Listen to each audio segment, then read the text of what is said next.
The main character of this story is Seraphim Clive. He is a senior student at Livonian School. Tomorrow, the students will write the first test exam, and today the classrooms were being prepared for the test, so the students were released early, immediately after the school meeting. A Seraphim girl named Liana Solis appeared on the horizon. She was the best student of the year and also the most popular girl in the school. Noticing the guy, she wishes him good luck in the exam. The main character was born into an average family, and his grades were not the highest, but he was lucky to meet such a girl. True, this raised a lot of questions among other students, and even now, out of the corner of his ear, Seraphim heard his classmates discussing their couple. They are perplexed at what Liana could see in this homely boy. The girls think that they are not suitable for each other at all. Having gone home, Seraphim also began to think about this topic. In fact, he also could not understand why Liana liked him. In addition, he was worried about one more thing. His girlfriend is the first in academic performance, so he definitely won't be able to enter the same university as her. Disturbing thoughts begin to swarm in his head, whether he is good enough for her. And as soon as he thought that he would like to be like the hero of some novel, some kind of glow suddenly appeared above his head. The light becomes brighter, and an unknown creature appears from it, which immediately greets Seraphim and reports that the activation was successful. Out of fear, the young man hid behind the closet, telling the unknown creature not to come closer if it didn't want to deal with his ruler. The creature gets angry and says that the system is not a joke, but the latest high-tech development of Planet X, where you need to complete the tasks of the system, and for this, it will reward the participant. However, she informs Seraphim that for now he is an ordinary user, and in order to become its master and own the system, he will need to pass a test. And he adds that the system is already giving him the first task, which includes following his words and becoming one of the 10 best students in the class. Seraphim is perplexed as to how he can do this, unless he can get into the top 10 of the worst, but the creature reminds him that the young man himself said how much he wants to achieve this, but if he does not complete the task, the system will be removed. The main character was scared not only because an impossible task fell on him, he wanted to know if this flying girl would disappear along with the system. But the creature replied that she was not a devil. Therefore, she could not give him impossible tasks. Having said this, she directed an orange beam at Seraphim, which completely engulfed the young man. She had given him a free beginner's kit. It would expire in a month, and how far Seraphim could advance would depend on his willingness to work. Having finished the phrase, she said goodbye and disappeared into space, leaving the hero alone.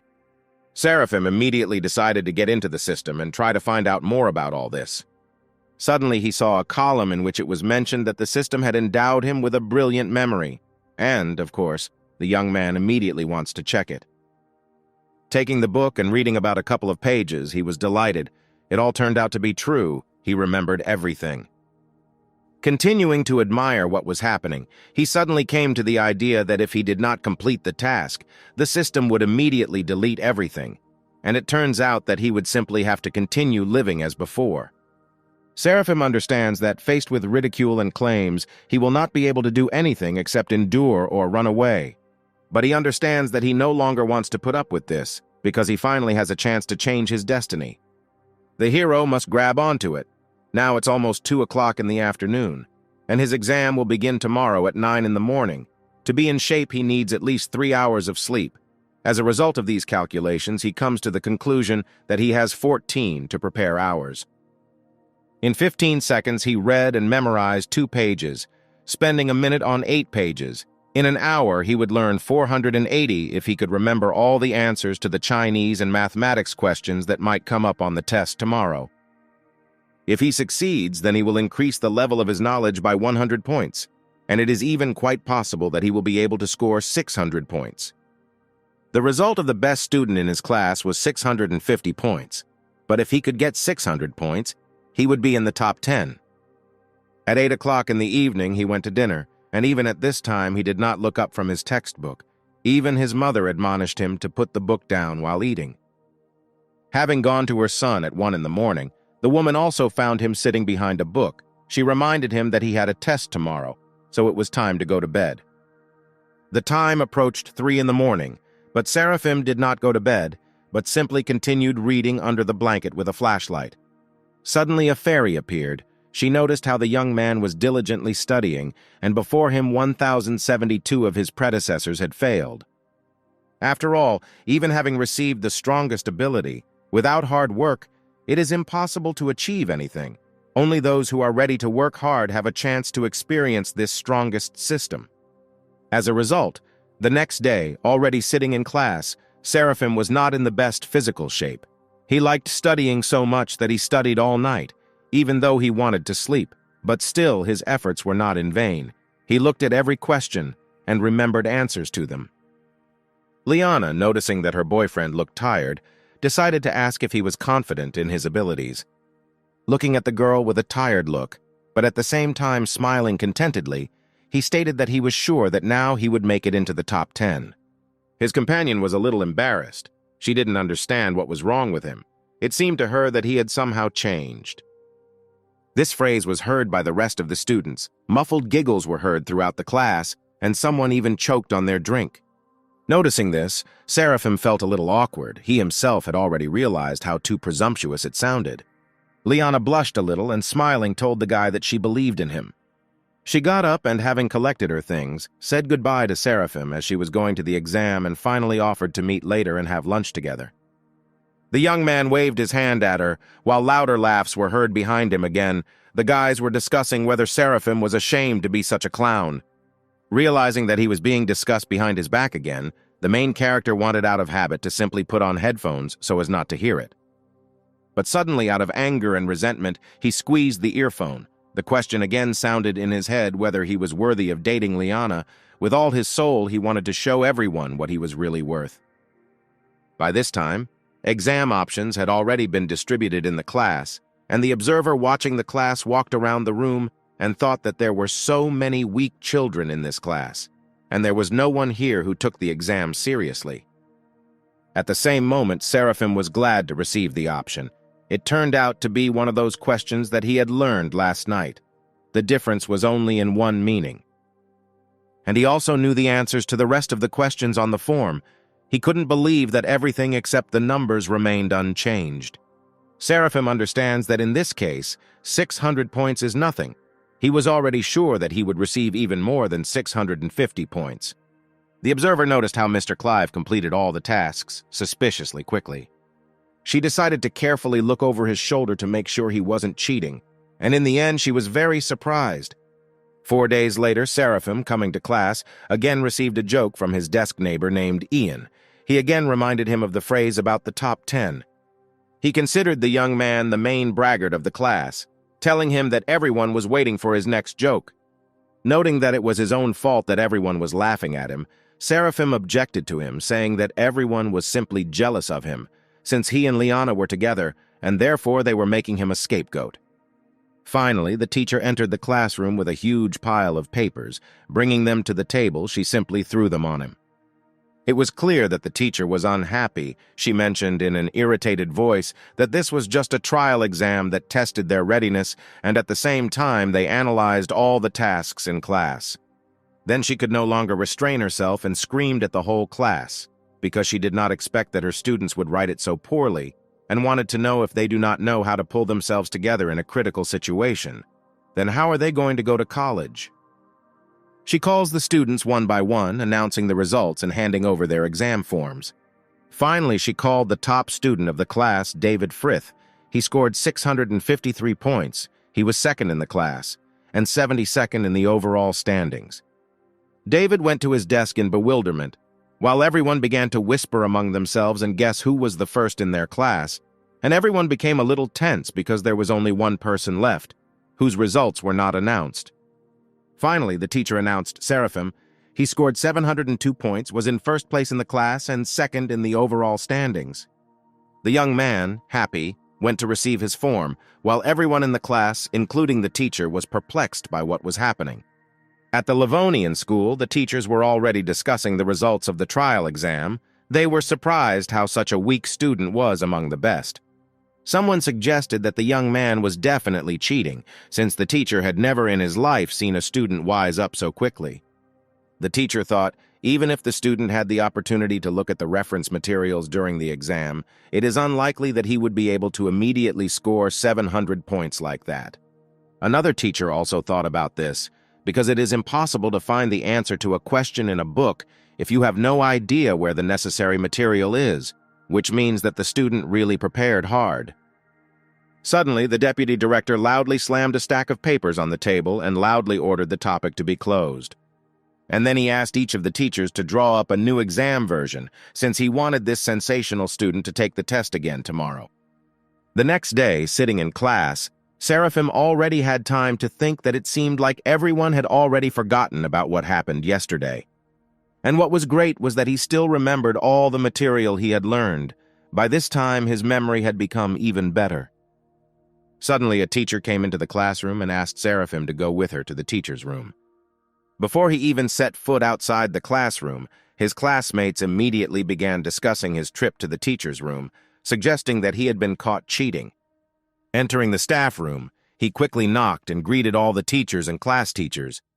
The deputy director immediately suggested that he not beat around the bush, and immediately stated that some teachers doubted that he wrote this exam honestly.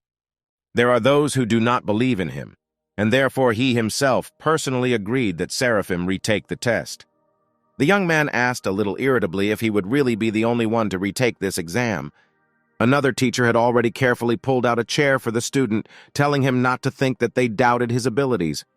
He just has to perceive the retake as an opportunity to improve his knowledge.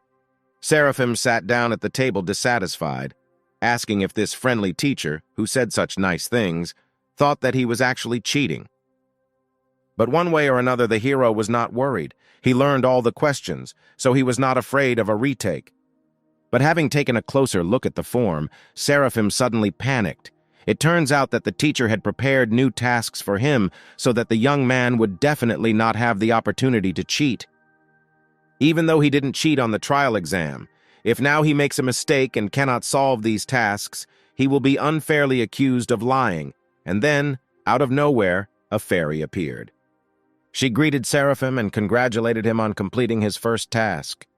The teacher noticed how the student seemed to freeze in place, and already had time to think that perhaps the child was afraid of the list of questions.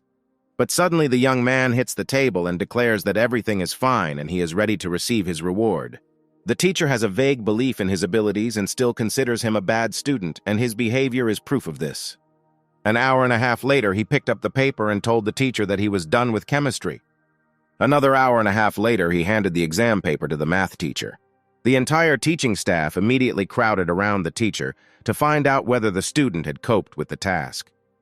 The teacher replied that she was not sure about chemistry because she did not write the questions, but in all likelihood the answers were correct. But the mathematics is written accurately, pure answers, correct solutions. She confirms that this is without a doubt a great job. One of the teachers begins to get even angrier. If he had known that this was a flower for Seraphim, he would have made the tasks even more difficult so that he would not show off. The teacher adjusted his glasses and asked the other teachers not to worry, since the student would have to work hard with physics. There are such difficult questions that even the best of the best cannot answer them. Seraphim begins to be annoyed by these conspirators, since he hears them all perfectly well. As a result, he turns and smiles to say that he did everything. The last task took a little more than 30 minutes. The teacher smugly took the work and, after looking at it, was shocked. He did not believe that the student spent less than 30 minutes on such a complex task.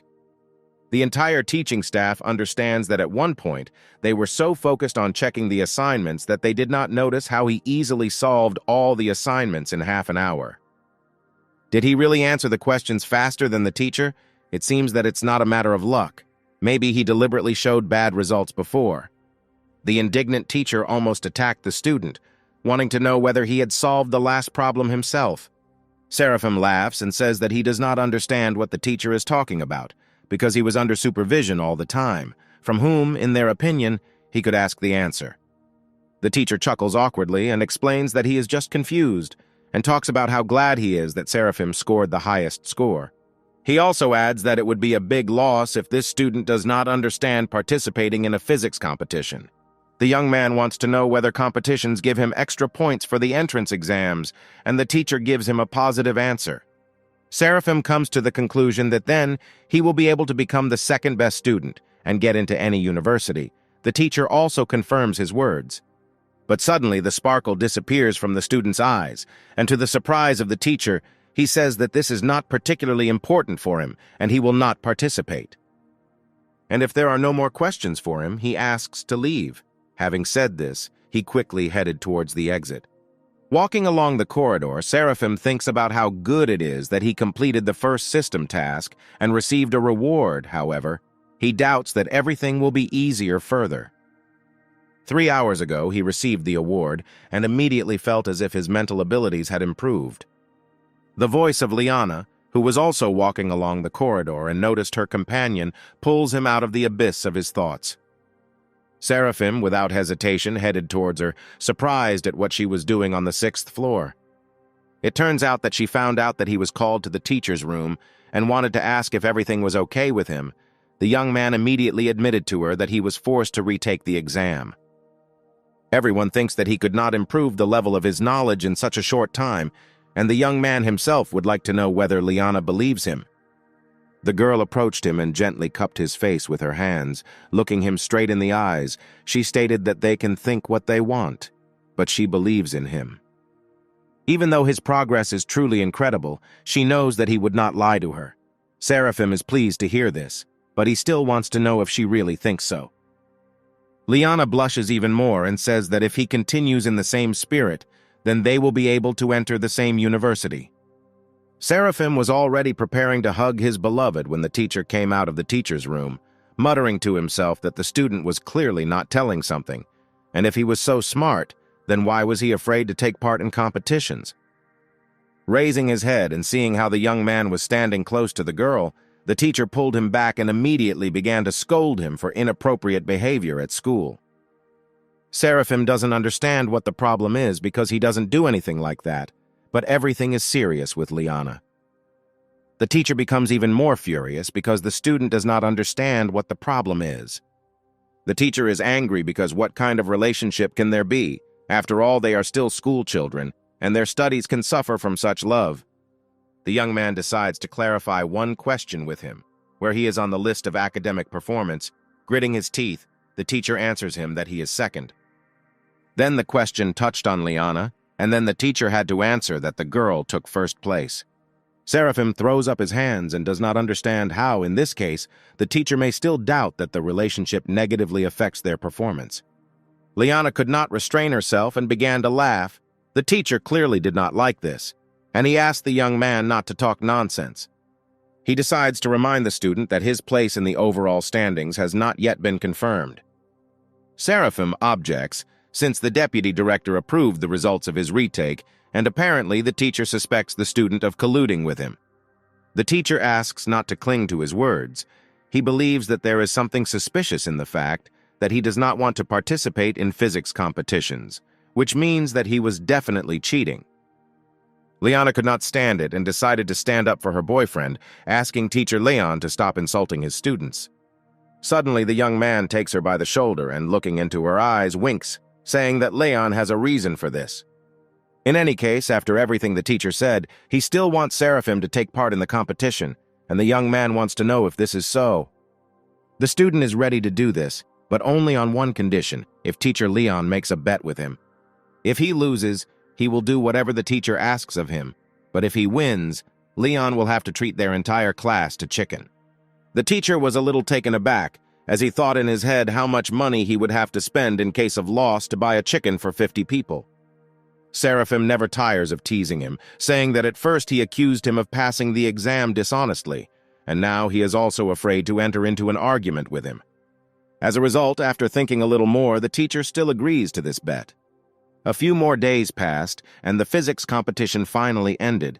It was raining heavily outside that day, and all the students wanted to quickly take their seats on the bus. Teacher Mary, who was sitting on the bus, was clearly not in the best mood. She doubted that good results should be expected from these students, but in practice it is true, the Livonian school has never been strong in such competitions. The teacher who is supposed to be the team leader took the day off and asked Mary to fill in for him. The school doesn't seem to care much about this competition. The teacher was upset not only because she had to replace another teacher, but also because she lost to a new teacher named Lucinda Maxwell. But she still thinks that no matter how much experience Lucinda has in classroom management, her students will still be far from her. 5 days later, the staff room was again more crowded. Of the students, Liana and Seraphim were there, and the young man decided to ask the girl why only they were invited here. Liana suggested that perhaps they want to announce the results of the competition. The deputy director finally became convinced that everyone had gathered and already wanted to give the floor to the director. Noticing that the students are whispering among themselves, Mary does not hold back and begins to scold them, because they imagine that if they earned a lot of points, then now they have the right not to listen while the teacher is talking to them. Next, Mary looks sarcastically at teacher Lucinda, as if hinting that her students were behaving inappropriately. Seraphim, seeing this picture, decided to butt into the conversation, saying that he did not understand what teacher Mary was talking about, and that he did not think that they behaved disrespectfully towards the teacher. Mary noticed that Seraphim and Liana were holding hands and decided to remind them that students are forbidden to be in relationships, but here they are walking arm in arm. All eyes immediately turned to teacher Lucinda. Seraphim realized that Mary did not get along with their class teacher, so she decided to take it out on her students. The young man realized that he needed to act. He raised his hands with Liana and loudly announced that they were dating, and no one expected what he did next. Seraphim pointed to the director and said that he knew everything about it and was not at all against it. The director even choked on his drink at such news. He didn't remember saying anything like that. Seraphim continues. The director promised that if they take a prize in the physics competition, then they will be able to officially date. The young man understands that if Mary wants to turn all the teachers against him, this will not happen. The deputy director decided to intervene and, winking at the director, said that he was also aware of this agreement. The director slapped himself on the forehead and pretended that he remembered how they discussed this, and the school was ready to allow a lot for such a wonderful student as Seraphim. Now that he had the support of many teachers, he felt his complacency growing by the second. Mary tries to object to the director, but he interrupts her and asks her to let him announce the important news. It turns out that at a physics competition, their school took first and second place. First place was taken by Seraphim Clive from Class 3-3, and second place by Liana Solis from Class 3-1. The director solemnly begins to clap his hands and wants everyone to praise the students and congratulate them on their victory. Mary hears how everyone begins to applaud in unison, and she cannot believe that Seraphim won this competition. She is also finished off by the fact that one of the teachers congratulated Lucinda on winning the competition. She had never heard of him before this incident, and she suspects that Liana could not train him that well. And if Mary were the head of the third class, then all the congratulations would go to her, and not to Lucinda. She was overcome by envy. Mary was sick of thinking why Lucinda was so lucky. While everyone was leaving the conference room, Teacher Leon stopped Seraphim. The teacher smiled and reminded them that their bet was still valid, and he would be happy to buy a chicken for their class. The young man was a little surprised because he didn't think that the teacher would take him seriously. He was just joking about the bet. Leon objects it was a fair dispute and he must keep his word because the teacher cannot do otherwise. Seraphim understands that it seems that the teachers are not really trying to make life difficult for their students. It's just possible that they can be a little impatient and pushy sometimes. Already in the lesson, Mary scolded her class for making many mistakes in such simple questions. She wants them to follow the example of Seraphim from Class 3-3 because he only needed a month of preparation to take first place. Satisfied Seraphim, sitting in class, continues to think about teachers and understands that sometimes they are simply worried about their performance. Mary continued to be angry with her class. She wanted them to follow the example of the winning student because after passing the exams, he also took part in competitions, where he took first place. Leon still kept his promise, and the whole class went to eat the goodies together. Mary did not end her tirade. She shouted that among her students there were simply no such hardworking students as Seraphim. The school children noticed that their teacher had already mentioned this Seraphim 10 times. If they didn't know, they would have thought that this was her student. One of the students sitting in the back desk even seriously wondered who this Seraphim Clive was. The fairy again appeared to the student, and said that since he had successfully completed the first mission, and therefore, as a reward, she would grant him the ability to quickly comprehend, now he would be able to solve the assigned problems in one moment. Seraphim was delighted, and from then on he was able to cope with any task. Leaving the class, Ian tried to stop him, who wanted to find out if he was going home. The young man confirms and wonders why his classmate is not going home. The fat man reminds him that today they will have a match with the first class, and from the third parallel, Seraphim plays basketball best of all, and if he does not go with them, then they will definitely lose. The young man doesn't want to take part in this at all, so he begins to make excuses that he's been so busy lately and almost forgot about basketball. But seeing how upset Ian is, he picks him up and holding him says that it's time for them to go to the field and crush their opponents to smithereens. They arrived on the field and were immediately greeted by their team members. But his rivals also noticed him. One of them, named Frank Kish, addressed Seraphim's class as scum and wanted to know if they were ready to lose. The young man was just changing into his uniform and turned to Frank with a request to chat less because they had gathered here to play and not to chat. The opponent supports him because time is not rubber and the one who scores 50 points first will win. The game has begun. Frank dribbles the ball and quickly passes one opponent after another. He breaks sharply and quickly throws the ball into the basket. Now the score is 2-0 in their favor. The opposing team did not understand how this sudden attack happened. Was this Frank really ready to kill for the ball? Ian wants to know why Seraphim is just watching this. Frank, meanwhile, turned to them and told them to continue to stand on the sidelines, because this way he will definitely beat them. The main character asks his classmate not to worry, while he watched Frank dribble the ball and move forward. Then the young man felt the same as when solving problems. He seemed to feel inspired, and his brain began to think faster. His dribbling technique and the way he was able to get past defenders, Seraphim sees how to improve his movement and how to correct the mistakes he makes while dribbling. And it seems that he has already found the key to deciding whether it is possible that the ability given to him by the system also works during basketball. Frank takes the ball away from his opponent again. He exclaims that the third class doesn't seem to be that good. He advises them to try using a blocked shot. But suddenly, out of nowhere, Seraphim appears in front of him. He deftly snatches the ball and begins to dribble it. One of the opponents tried to trip him, but the young man jumped up and threw the ball forward. The ball went straight into the basket. Ian couldn't believe it. He watched his friends play and saw that he played exactly like Frank. Only Seraphim's throw was stronger and faster. The whole team immediately rushed to him to support him and asked the young man how he saw and immediately learned the opponent's move. Meanwhile, Frank was angry with his teammates, calling them losers, since no one stopped this brat who was throwing the ball. But the players do not agree with his claims. Why does he blame only them? Because in fact, Seraphim stole his ball handling technique. The game continues and Frank, again entering the field, shouts to the third class not to be arrogant because they have just started the game. Seraphim grinned and said that although Frank did not understand it, the game was almost over. After another 30 minutes, almost all the opponents were already lying on the field from powerlessness. The main character reports that the score is currently 47-2 in their favor and thinks that he needs to go easy on the opposing team. But he notices that the opponents have even stopped resisting. Then Seraphim decides that it's time to test himself. He wonders what his limit is. He moved further away and began to aim. Frank noticed this and was shocked. His opponent was standing 3 steps beyond the three-point line. Seraphim understood that this throw would probably be 100% successful.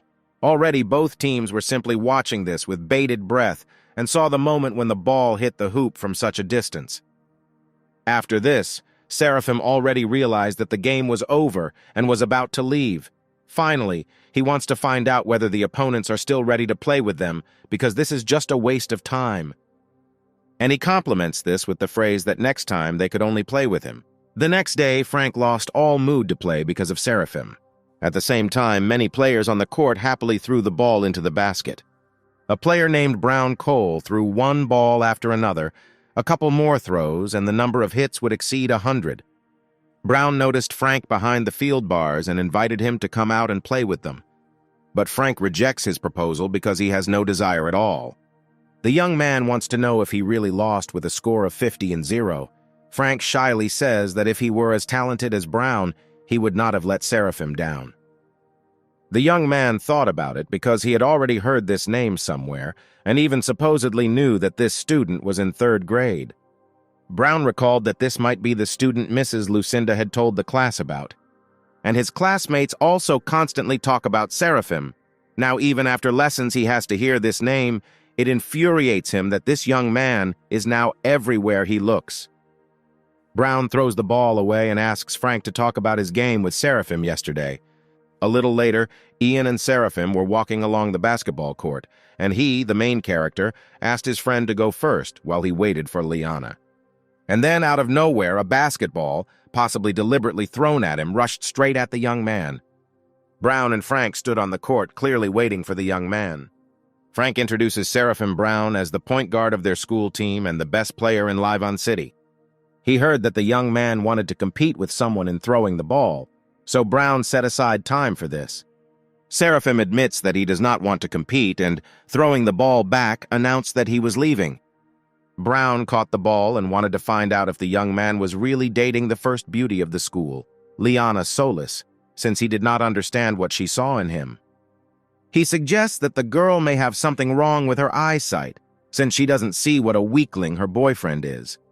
Seraphim headed out and declared that they would not be able to provoke him. At this time, the students had already crowded around the court and watched the confrontation between the two guys. They realized that someone clearly wants to fight the ball god. Seraphim decided to find out what Brown wants from him. He wants them to play, and when he blows, he will no longer be able to appear on the field and will also part with Liana. The main character began to warm up. He agreed to this bet and indicated that they would play until 10 points. But if his opponent loses, he wants Brown to call him Big Brother, the young man agreed, but said that first the guy would have to defeat him. The spectators expected Brown to win this dispute because he is the best scorer among high school students in the province. They do not understand how Seraphim dared to challenge him. Meanwhile, Mr. Cole had already scored the first ball. Seeing this, all the girls blushed a little and began to support the young man. Brown did not stop, but demonstrated how he accurately hit the hoop from different points. Everyone saw that the young man, as always, was in excellent shape, and he was able to throw the ball into the basket 9 times out of 10. They even suggest that it would be better for Seraphim to give up right away and not disgrace himself. Brown threw the ball into the hands of the protagonist and declared that now it was his turn. The young man stood up and, concentrating and measuring the distance, he launched the ball. Everyone watching was surprised because the rotation of the ball in the air was too strong. The ball went through the ring and, falling to the floor, bounced off and fell straight into the hands of Seraphim. Everyone was shocked by this reception, since they did not have any special hopes for the young man. Then they watched as 9 balls had already hit the basket, and the player didn't even move. Brown didn't understand what the hell was going on. It didn't even look like he was superhuman. The students noticed that unlike Brown, who constantly ran after the ball, Seraphim seemed to handle the ball much more freely. They considered him a real god of basketball. Before the opponent's last throw, Brown noticeably tensed, wondering if Seraphim would score all 10 goals. While preparing to throw, the main character noticed that the coach of the basketball team, Mr. Sions, was standing with the students. This alarmed him, because he just wants to go to the same college with Liana. And the main thing is that he is no longer forced to take part in different competitions, as he was then in physics. And after thinking about it, he throws the ball and, to everyone's surprise, does not hit the basket. Seraphim looks at Brown and, laughing, announces that it looks like they have a draw. At this time, Mr. Seance comes forward and asks the young man to go with him to the office of the deputy director. Frank at this time admits to Brown how worried he was and already believed that the guy could not be defeated. But you can't fool the best player. He saw that his opponent missed on purpose. The young man noticed how Seraphim looked at their coach and then threw an oblique 3-pointer. Frank doesn't believe the opponent simply wanted to preserve Brown's reputation. Mr. Cole noted that you rarely meet such easygoing people as Seraphim after all this. The young man even respected him. Already standing in front of the teacher's room, the main character began to think the lessons were over. Why suddenly the deputy director called him. Upon entering the room, he immediately saw the deputy, who greeted the student and ordered him to sit down, stating that as long as everyone was assembled, they could begin. The teacher invited the best students of the school here, but noted that every year among the best, there are always those who failed the entrance exams. Therefore, he and the teachers decided that the deputy director would lead the group of the strongest, and after school he would conduct intensive additional classes for them. They even warned their parents. Seraphim was not particularly pleased with this news, because it meant that he would also have to go to this study group. He was distracted by Liana, who noticed her boyfriend and greeted him sweetly. Seeing her, Seraphim realized that now he wouldn't be so bored here. Many students, on the contrary, took this news joyfully because their teachers brought them to the top. The deputy continued, he said, and drawing the students' attention to the fact that they had sheets of assignments in front of them, he himself identified 2 reasons why high scorers from previous years most often failed the exams. Firstly, they spent a lot of time solving the problem. The other tasks did not cause any difficulties, but solving one took them too much time, so they did not have time to complete the work. Secondly, they misunderstood the question posed in the task. Some students gave a detailed solution, but after receiving the results, they realized that they had made a mistake that affected the entire task, due to which they lost points. While all the students were looking through the assignments, Seraphim called the deputy director and suggested to him that if he proves that the assignments are not difficult, and it is quite possible to solve them with the highest score, if he succeeds, then can he allow him not to attend these classes anymore. The students did not like this attack. They think that Seraphim is an arrogant fellow because the deputy said that the problems can be solved. They just take a lot of time. Liana decides to join the conversation. She points out that Seraphim can prove, because in fact he won first place in a physics competition. In addition, she is absolutely confident that he will also quickly complete the assigned tasks. The student objects to her because she was always 20 points ahead of the second best performer at school, and Seraphim is unknown who, plus the competition, in his opinion, is not even close to the entrance exams. Liana again begins to stand up for her boyfriend and says that he is everything will be able. The deputy is trying to break up the arguing school children because they are here to study, and at the same time he wants to know why they are arguing with each other in the first place. The teacher recalled how Seraphim showed himself during the retake of the exam. He solved problems quite quickly and correctly, and in this case he thinks that his experience can be useful to the children, so the deputy asks to share it with them. The young man just wanted to object to the deputy, but he reminded him that when the question of his relationship with Liana arose that time, he and the director supported him. Seraphim breaks off, his cheeks begin to rapidly turn red, and he thanks the teacher for his generosity that time. The deputy assures that the student can be calm, because he is always on the side of the students and is sure that everyone in this room will listen to his point of view, so he asks Seraphim to speak freely and confidently. The young man decides to try anyway, and begins to say that in his opinion, in order to achieve greater speed in solving problems, they need more practice, but they can improve their skills by memorizing examples of solving problems in advance.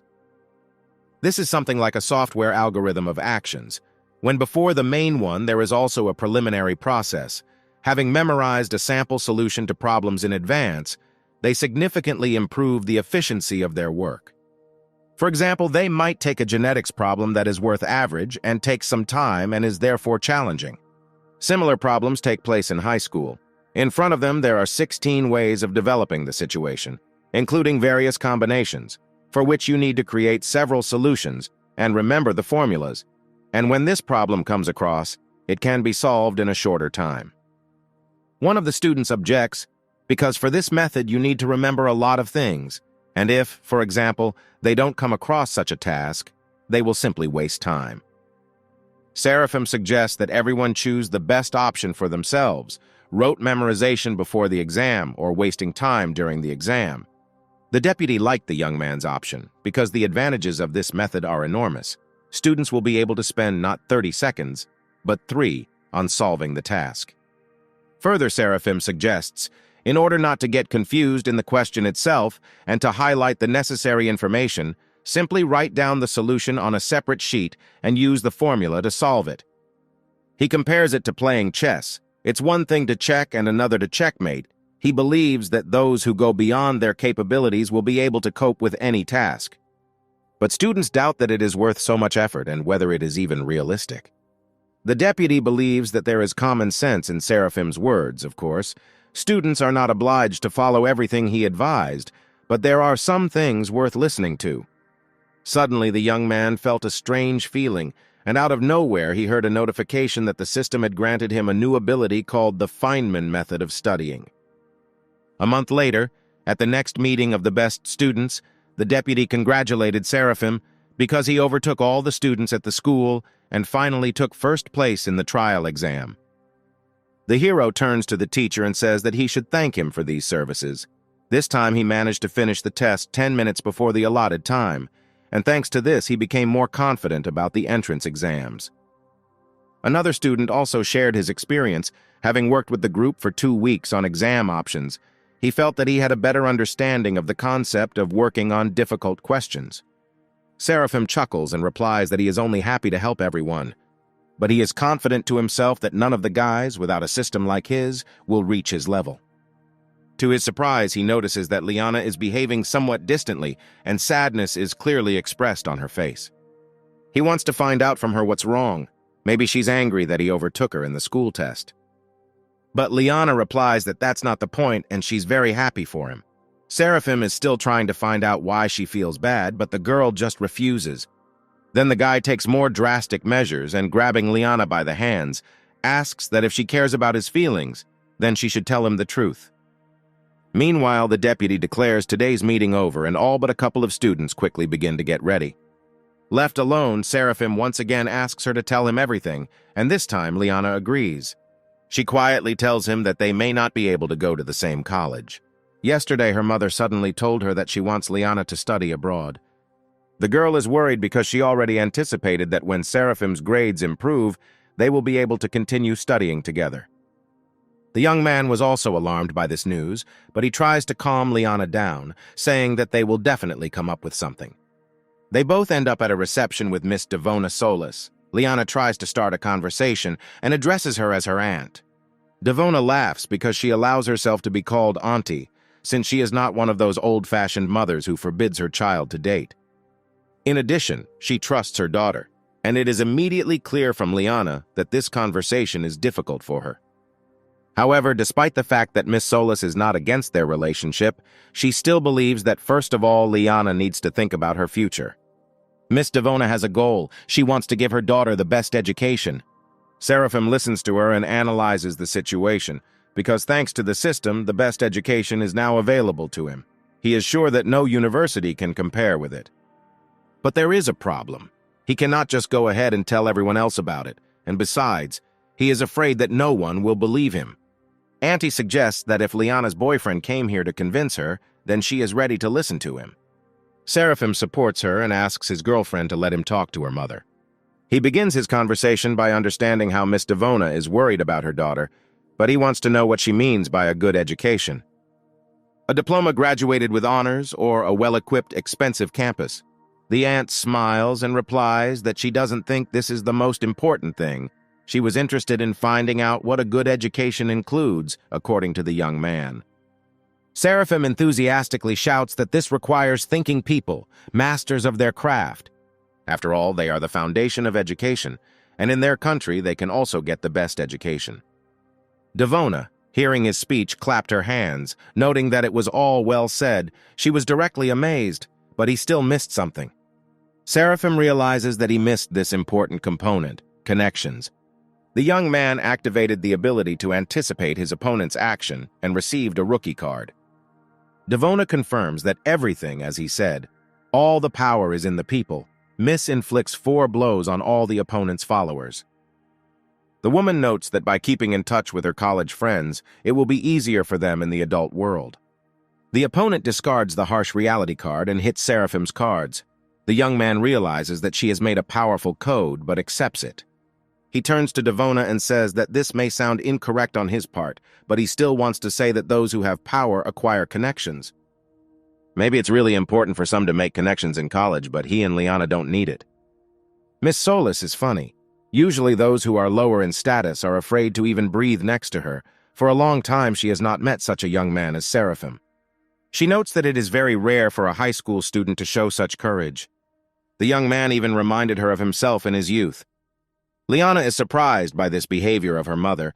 She has never seen her like this. Seraphim is happy that it seems that his argument about the fact that strength is in people has found a response in the aunt's heart, and perhaps things are going well.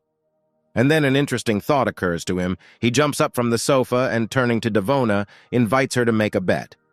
Auntie decides to ground Seraphim a little, reminding him not to forget that he is still in school, and she doesn't want his impulse to affect his studies. Her hero promises that his studies will not suffer from this, because he wants to bet on his scores in the entrance exams. If he gets the maximum score, then she must promise that she will allow Liana to stay in China. If he does not succeed, then he will do whatever she wants. From such speeches, Devon was perplexed. She does not believe what the young man is saying. How can he get 750 points? He is clearly out of his mind. Seraphim admits that he understands that this is not at all easy, and no one has ever managed to get the highest score in the entrance exams. But if he is not able to do even this, then how can he consider himself worthy of Liana? How can he then have the courage to ask her to stay with him? Devona replies that at first Seraphim surprised her in a good way, but she did not expect that he would have such a high opinion of himself. But in the end she agrees to make a bet, but if he loses, then she will think whether he is worthy of her daughter. Liana tries to object to her mother, but Devona continues to be angry. She will not trust her daughter to such an egoist. Miss Devona stands up and replies that she is tired and asks her daughter to accompany Seraphim to the door. Liana is worried, but the young man asks her not to worry because he can convince her mother. And yet it was already late, and he was about to leave anyway. Heading towards the door, he realizes that he didn't think he would screw up like that. He blames the system and thinks that he will never forgive it for this. Suddenly, a mandatory task was given to bet Liana's mother for the highest score in the entrance exams. And if the task was failed, then Seraphim would be bullied at school because of his relationship with Liana, and would also accept the punishment of brain cell processing and subsequent loss of interest in opposite field. During evening classes, Ian decided to ask Seraphim if he was too confident in himself, because only recently he took first place in the trial exam, and now with all his appearance he shows that he no longer needs to study. The main character asks him to think about what he is talking about. Seraphim reads the newspaper to increase his level of knowledge. His comrade asks him to stop bragging because reading the news will not help him in any way. Seraphim objects. In order to get the highest score in the entrance exams, he needs to get 9 out of 10 points in other subjects, including essay writing. Already sitting in his room at night, a fairy suddenly appeared in front of the young man. He immediately decided to complain why she appeared only now. The creature clearly didn't like this. She doesn't want him to call the system stupid. Seeing the fairy's anger, the hero decides that it would be better for him to agree with her. But he really wants to find out what kind of task the system gave him. The fairy does not understand what he is talking about because additional information is not provided. But she told him that the system wouldn't give him a task that he couldn't handle. Seraphim couldn't believe his ears. Could he really get the highest score in the entrance exams? But the fairy decides it would be better to remind him. He recently won a basketball game and she is here to give him a reward. This news could not help but please Seraphim. If he was given a new skill, then it would not be surprising that the system assigned him such a strange task. As a result, the system revealed a skill to him, a master of calligraphy, but this is not what the young man expected, as it will help him pass the entrance exams better than anyone else. Sitting in class, he is confident that he can get the highest grade. The main thing is to write a good essay. Using his ability to get along with people, he must write a great essay that can resonate with people and make them feel the result he wants to achieve. Classes finally ended, and Ian decided to see if Seraphim wanted to play catch with him. Mr. Clive refuses the offer because today he wants to introduce Liana to his mother. Standing in front of the door, Liana admits to the guy that she is a little nervous. Seraphim tries to calm her down, saying that his mother is wonderful. He reminds him that he was not at all scared when he went to meet her mother. But their conversation is interrupted by the hero's mother, who suddenly opened the door. The son decides to introduce his girlfriend to her. This is Liana, about whom he talked a lot. Mother immediately thought about how pretty this girl was, and her eyes widened a little when she saw that her son and this girl were holding hands. She immediately picks up the girl and enthusiastically talks about how glad she is to meet her. and that her son is very lucky to study with such a wonderful classmate. Seraphim tensed a little, because he didn't remember the last time his mother was so delighted. Then the evening goes quite smoothly. They have a pleasant conversation over dinner. Seeing off the young people, Mother declares that she will again wait for Liana to come to visit again. She reminds Seraphim a little sternly to take the girl to the car. Liana is very happy about this evening. She admits that he feels so at ease. The girl noticed that his mother is softer than hers. Seraphim is glad that his girlfriend liked it, and he invites her to come to them more often, and he will try to give his best. Liana laughs and asks what he is talking about. The young man replies that he will get the highest score in the entrance exam. A few months later, Evie Store welcomes everyone to her broadcast and announces that today is the last day of the entrance exams. It demonstrates how many parents have gathered in the schoolyard. College entrance exams are truly a big event for every family. Evie was embarrassed by the reactions in the chat. Everyone sent her hearts and wrote that she was the best. Someone even asked her to marry him. Seraphim and Liana come into the frame. The girl immediately pays attention to them. Evie assumed that these two had already shot each other. She decides to greet them and find out how it went. After all, how did they cope so quickly? There was still a whole hour left until the end of the exam. Seraphim admits to her that they simply wrote all the assignments and handed them in. Evie is shocked. She already thought that they were expelled from the exam for some kind of violation. The girl admits that it just rarely happens that students pass their entrance papers so quickly, and she wants to know how difficult the assignments were this year. The guys chuckle and answer that the questions were not particularly difficult. Seraphim suggested that he would probably have the highest score. Evie is shocked. She thinks he is joking. She decides to clarify whether he is sure that he was able to score the highest score in a foreign language. Seraphim decides to clarify. He means the highest score in all subjects. Evie thanks them for their comments and says that she will go and interview the rest of the guys. Having walked away a little, the girl exhales and thinks about what a strange guy he was. But this broadcast did not go unnoticed. Rumors about the arrogant young man had already spread online. Even the newspaper of the Livonian school published a story about a high school student shouting loud words, and this caused a wave of controversy. This news could not pass by the director, and he decided to call Seraphim. The director approached the young man and decided to say that the student was careless. He invites him to look at the news, which says that an interview at the Livonian school has led to a flurry of indignation. Netizens are heatedly discussing the pretentious and arrogant students of this school. Seraphim believes that reporters really know how to make mountains out of molehills. The director admits that if the matter concerned someone else, then there would be no problems. But it was Seraphim who came under attack, even though the exam results had not yet been announced, but he had already become famous throughout the internet. And he wants to know how the young man will now order to restore the reputation of the school. Seraphim asks him not to worry. Perhaps he didn't choose his words very well in the interview, but he spoke the truth. Their school will not have any problems. On the contrary, it will be in first place in the ratings. It was time to check the exam, and one of the examiners was amazed at the handwriting of one of the students. He was even more shocked by the fact that the exam was written without a single mistake. He even asked the manager to take a look at the essay. The head cannot believe his eyes. He does not believe in this unusual construction of phrases. He has never seen a high school student write such an essay. He understands that this is an unusual job. The student's ambition and life philosophy are visible in it. The supervisor declares that this work deserves the highest rating. The assistant wanted to object, but the head said that this would not be discussed. This work deserves better evaluation, and that's the end. A couple of days later, at the company where Miss Solis worked, employees began to discuss the fact that, according to insider information, as a result of this year's college entrance exams, one student scored the maximum number of points. The colleague does not believe this. She wants to know where the employee got such information. But he objected. Does it matter?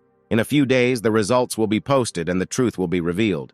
Miss Devona overheard this conversation and wondered if it could be about Seraphim Clive. Sitting on the sofa in the Solis family's living room, Liana is a little embarrassed, but Seraphim says that sooner or later it would have happened. He brings his face closer to the girl and asks her permission to begin. She agrees, and the young man, picking up the phone, wants to see the results of the entrance exams, which have finally appeared in the public domain. Silence reigned in the room as Seraphim waited for the site to load. Liana closed her eyes in fear. Miss Devona unexpectedly entered the house and announced from the threshold that she had received some news this morning. Liana immediately ran joyfully to greet her mother. Devona noticeably blushed when she saw Seraphim in the room as well. The young man also stood up to greet Miss Solis and apologized in advance for the disturbance. Liana happily tells her mother that they finally found out the exam results. Devona asked if the young man wanted to tell her something, and then Seraphim solemnly showed her the website page, which indicated that he had taken first place and scored the maximum number of points in the exam. After that, he hesitated a little, as he noticed that Devona was somehow not particularly surprised. But she already suspected in advance. As soon as she heard the conversation of her colleagues, she already knew who the winner was. She told Seraphim that today's news had already reported about a student who scored a record number of points in the exam. The young man didn't like this. These media didn't really let him breathe. Liana, a little afraid, asks her mother what she now wants to say about studying abroad. Devona, of course, allows her daughter to stay in China as she promised. Miss Solis was very surprised because the fact that Seraphim received the maximum score is amazing. But as it turned out, this was not enough to impress Miss Devona. What she really liked was that he showed courage and determination, as well as the ability to back up his words with actions. Approaching Seraphim, she pats him firmly on the shoulder and declares that from now on she trusts her daughter to him. The young man cannot help but rejoice. He confirms that she is entrusting her Liana to good hands. While the guys were happy that everything had worked out, Devona was already thinking that in a few years the young man would stop calling her aunt. Liana could not resist and threw herself on Seraphim's neck, shouting that she was glad that they had managed it. But their rejoicing is interrupted by Miss Solis, who decides to tell her that the guys have to promise her something. She states that she doesn't want any grandchildren until after college. Liana and Seraphim immediately blushed. They did not believe that their aunt was telling them such things.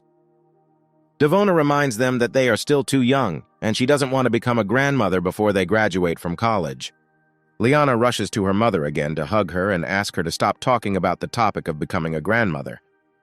Seraphim decides to intervene and asks Miss Solis not to worry. He promises that this will not happen.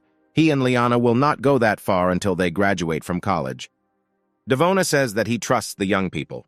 If he was able to get the highest score in the entrance exams, then he must keep this promise. Seraphim made this promise and immediately began to hope that perhaps it would not be so difficult. At that moment, his mother called, and he immediately picked up the phone to answer her. Mother calls him because she has already received several calls from the admissions office of different universities. She is hesitantly trying to tell him about the exam scores. Hearing the hesitation in her voice, he decides to tell his mother the truth himself. What everyone is telling her about, she can be proud of her son, because he became the first in the ranking of students who passed the entrance exams. The mother cannot hold back her tears and even covers her mouth with her hand from such shock. She recalled how she saw her son sitting at books and studying from morning to night. Mother recalls that the last few months must have been very difficult for her boy. She could never have expected Seraphim to score a perfect score. His father would have been so proud of him. Her son reassures her, because in the future she will have even more reasons to be proud of him. 2 days later, the young people met again in a more relaxed atmosphere. Seraphim immediately noted how good Liana looked. The girl was a little surprised to see her betrothed on a bicycle. Seraphim told her to jump onto the trunk, and now they are already rushing down the street on this sunny day. While driving down the street, the young man thought about the fact that a few months ago everyone laughed at him and did not take him seriously. But now, when he and Liana walked past a group of students, no one laughed at him or said that he was not worthy of her. Liana decides to find out whether Seraphim has thought about where he will apply. The young man says that his mother supports his decision to go to the same place as his girlfriend. As soon as they approached one of the buildings, they suddenly saw that there were ribbons hanging on it with congratulations to Seraphim, a third-grade student at the Livonian school, who received the highest score in the entrance exams. Liana nudges him with her elbow, laughing at how pompously they congratulate him. Seraphim was suddenly pulled back by the director. He said that the young man had done a huge favor to the Livonian school. The main character even becomes a little embarrassed, and he tries to tell the director that this is not such a big event. But that was not the case. The entire teaching staff had already gathered to congratulate him. The young man becomes even more embarrassed. He does not know whether he is even worthy of such an honor. The principal announces that for his outstanding results in the entrance exams, the school has decided to give him a place on the honor board. Hearing this statement, all the teachers were a little shocked. Lucinda reflects on the fact that in the entire 40 years of the school's existence, only 4 people have had such an honor. This was awarded to a titan of the world of literature, an internet giant who built a career from scratch, a politician who contributed to the development of their country, and an academician who achieved high results in scientific activities. And now it's Seraphim's turn, and he's only 18 years old. Lucinda's head was filled with the thought of whether, at his age, he was already on the same level as such strong personalities. The teacher decides to check with the principal to see if this is too much of a reward. The director decides to ask her why the Wall of Honor is needed, and to demonstrate the greatness of their school or to encourage their future students to strive for excellence. For many years, their Wall of Honor has been a benchmark for social success, but those around them probably didn't realize that it was something of a forbidden fruit for students. If even such a brilliant student as Seraphim does not take his place on the wall, then will anyone else be able to do so? Teacher Lucinda, after thinking about it, came to the conclusion that all this sounded reasonable. In this case, the director declares that Seraphim Clive is worthy, is on the Wall of Honor. Everyone around him begins to applaud loudly, which makes the young man feel awkward. It seems to him that he cannot accept such an award. The director is trying to convince him, is it really possible that now everything he said here will be in vain? He decides to whisper in the student's ear that thanks to him, their school received a grant for a tidy sum. And plus, for everyone who is listed on the Wall of Honor, the grant amounts to an even larger amount of money. The main character was even speechless from such amounts. But at the same time, these speeches inspired Seraphim, and now he considers it his duty to serve as an example for other students. The director is happy because this is exactly the ambitious approach he expected from him. And the head of the school also said that Seraphim will need to do something later, so he should be ready. He reports that the media wants to interview him, so he must not let his alma mater down and perform well. The director heard that it would be broadcast live and would gather a lot of viewers in front of the screens because Seraphim was, after all, the first in the history of college entrance exams to receive the maximum score. Journalists have already gathered in the conference room. The first interview is with the director, who says that this year their school was once again able to achieve excellent results. Until Seraphim's turn comes, he is wondering how he can literally give a grant for such a large amount of money for nothing. Finally, the interviewer gets to him. She wants to know if he has anything to say to the younger generation. The young man immediately hesitated, because he couldn't say that they didn't have a system like his. Although in theory the system is only half the battle, he was able to achieve such results also thanks to the skills given to him. If you think about it, what helped him the most was that the tasks of the system were mandatory to complete. If he had not worked until he was exhausted every time, he would have been able to use his skills to the fullest. He is going to give one piece of advice, and says that you should not be afraid to lose face. Seraphim knew that at first many people would laugh at him, and to be honest, he was a little scared. And he thought that if he didn't try, he wouldn't fail. He thought that people didn't even realize how often these words were repeated. Although they admit to liking a person, they are afraid to look him in the eyes. At the decisive moment, they are afraid to act, and they blame themselves for this. They are afraid of failing the exam, and so on. He believes that I need to get into the habit of telling myself that I am determined, which means I can do it. This way the goal will not seem so unattainable. Of course, he himself would not have achieved such a result without luck and the help of others. But he still wants to share something that will serve as a support for young people in the future. The secret is that he is not afraid to fall in the eyes of others. At this moment, many students were watching this live broadcast, and they listened carefully to what Seraphim was saying. Suddenly, the young man heard a strange notification from the system. She congratulated Seraphim. For the love of his fans, he received 10,000 points, and now the lottery has been successfully launched.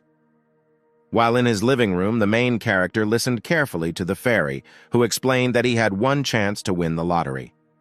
She wants to know if he confirms the launch of the lottery. Seraphim happily agrees to this. The creature happily reports that the young man won the skill of a brilliant idea. The main character immediately became interested in what this skill entailed. The fairy explains that once physicists discovered the structure of the benzene ring, and mathematicians built a regular pentagon. Nowadays, students understand all these things, but previously, these were real scientific discoveries, or, in other words, brilliant ideas. Seraphim is full of enthusiasm and wants to try out his new skill as soon as possible. The fairy leaves the young man alone with the tasks of the top 5 mathematical hypotheses. Seraphim gathers his strength and begins to activate the brilliant idea ability. Hours passed, and only in the evening he was able to finish his calculations a little. Suddenly, someone knocked on the front door. My mother immediately entered the room because it was already 5 in the evening, and she had no idea who it could be behind the door since they were not expecting anyone. Seraphim already wanted to get up and open it himself, but his mother told him to continue studying, and she herself would open it and see who came to them. Opening the door, the woman saw a thin, tall man with glasses who was interested in whether Seraphim Clive lived here.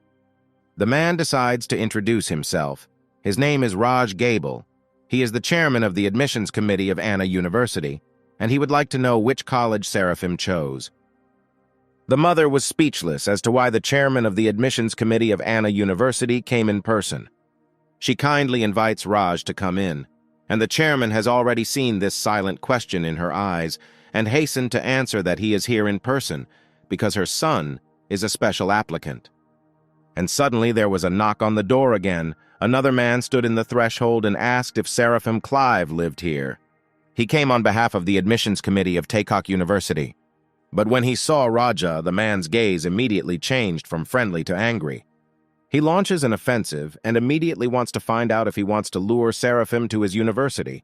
One might say he caught his colleague red-handed. Raj wanted to say something, but the enemy threw some papers at his feet.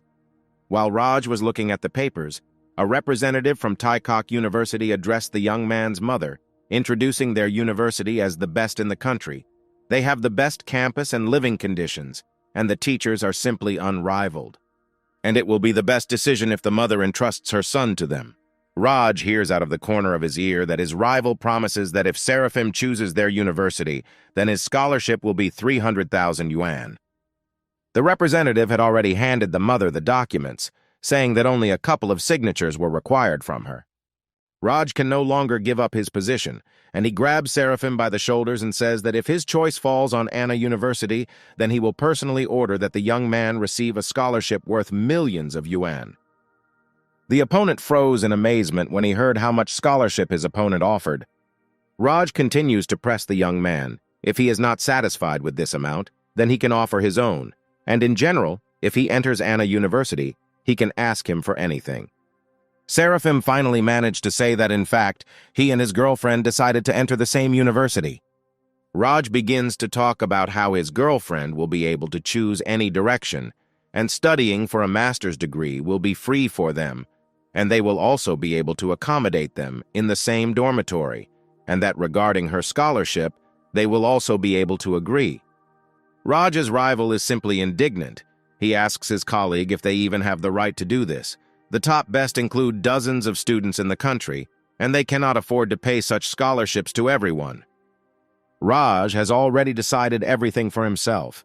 He has an assumption that if he does not hold this child by all means, he risks never knowing what kind of genius he missed.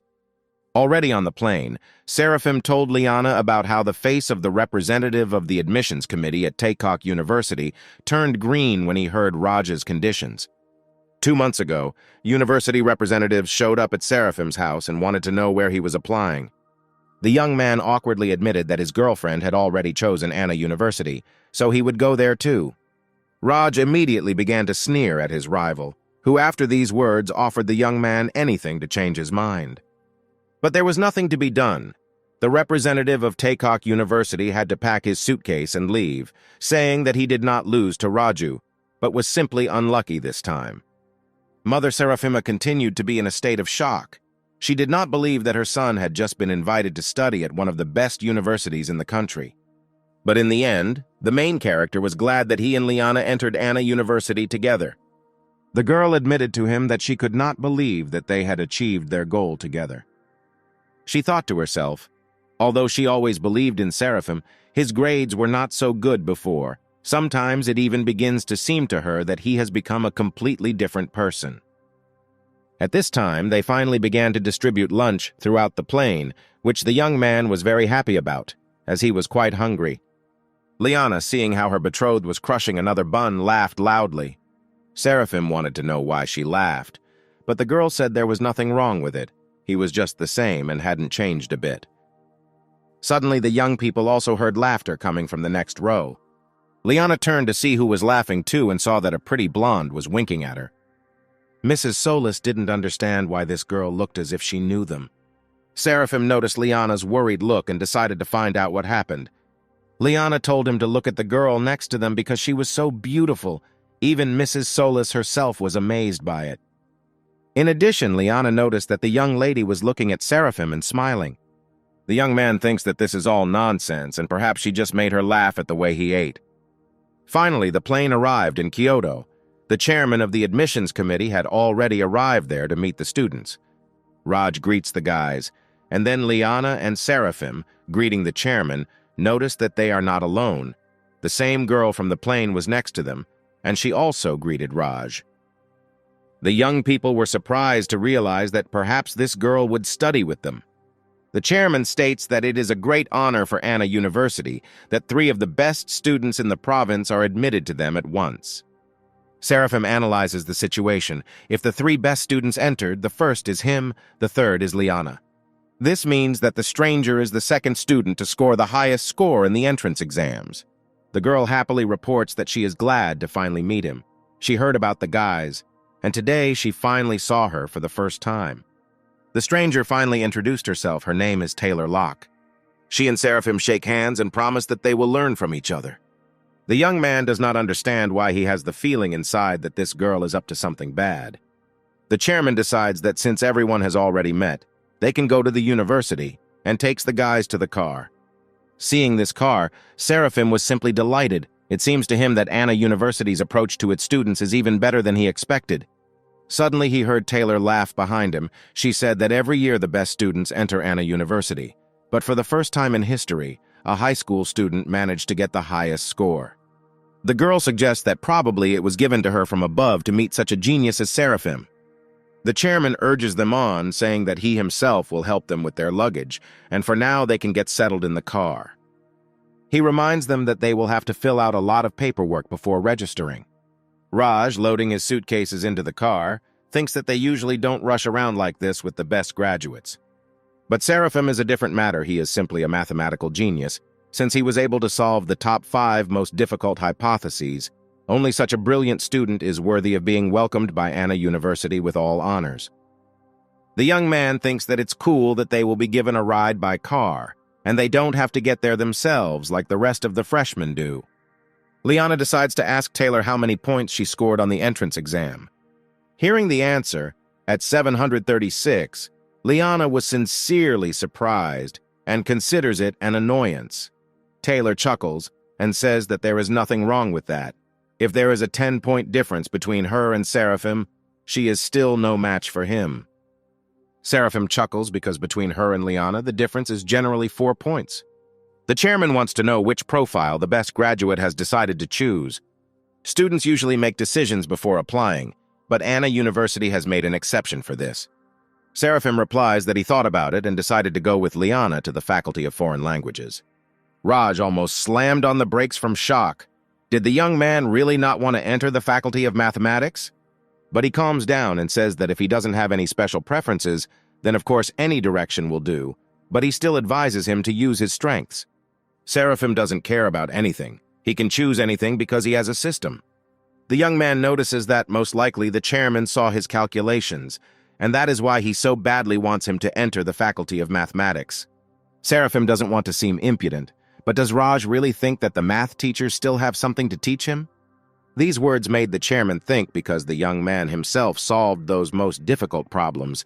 Even none of the current professors could do this. But he doesn't give up and tells the student that they can still provide him with a good base. Seraphim replies that even if he chooses the mathematics department, he thinks that the undergraduate course will be a waste of time for him, and the rest of the students may be unhappy with his presence.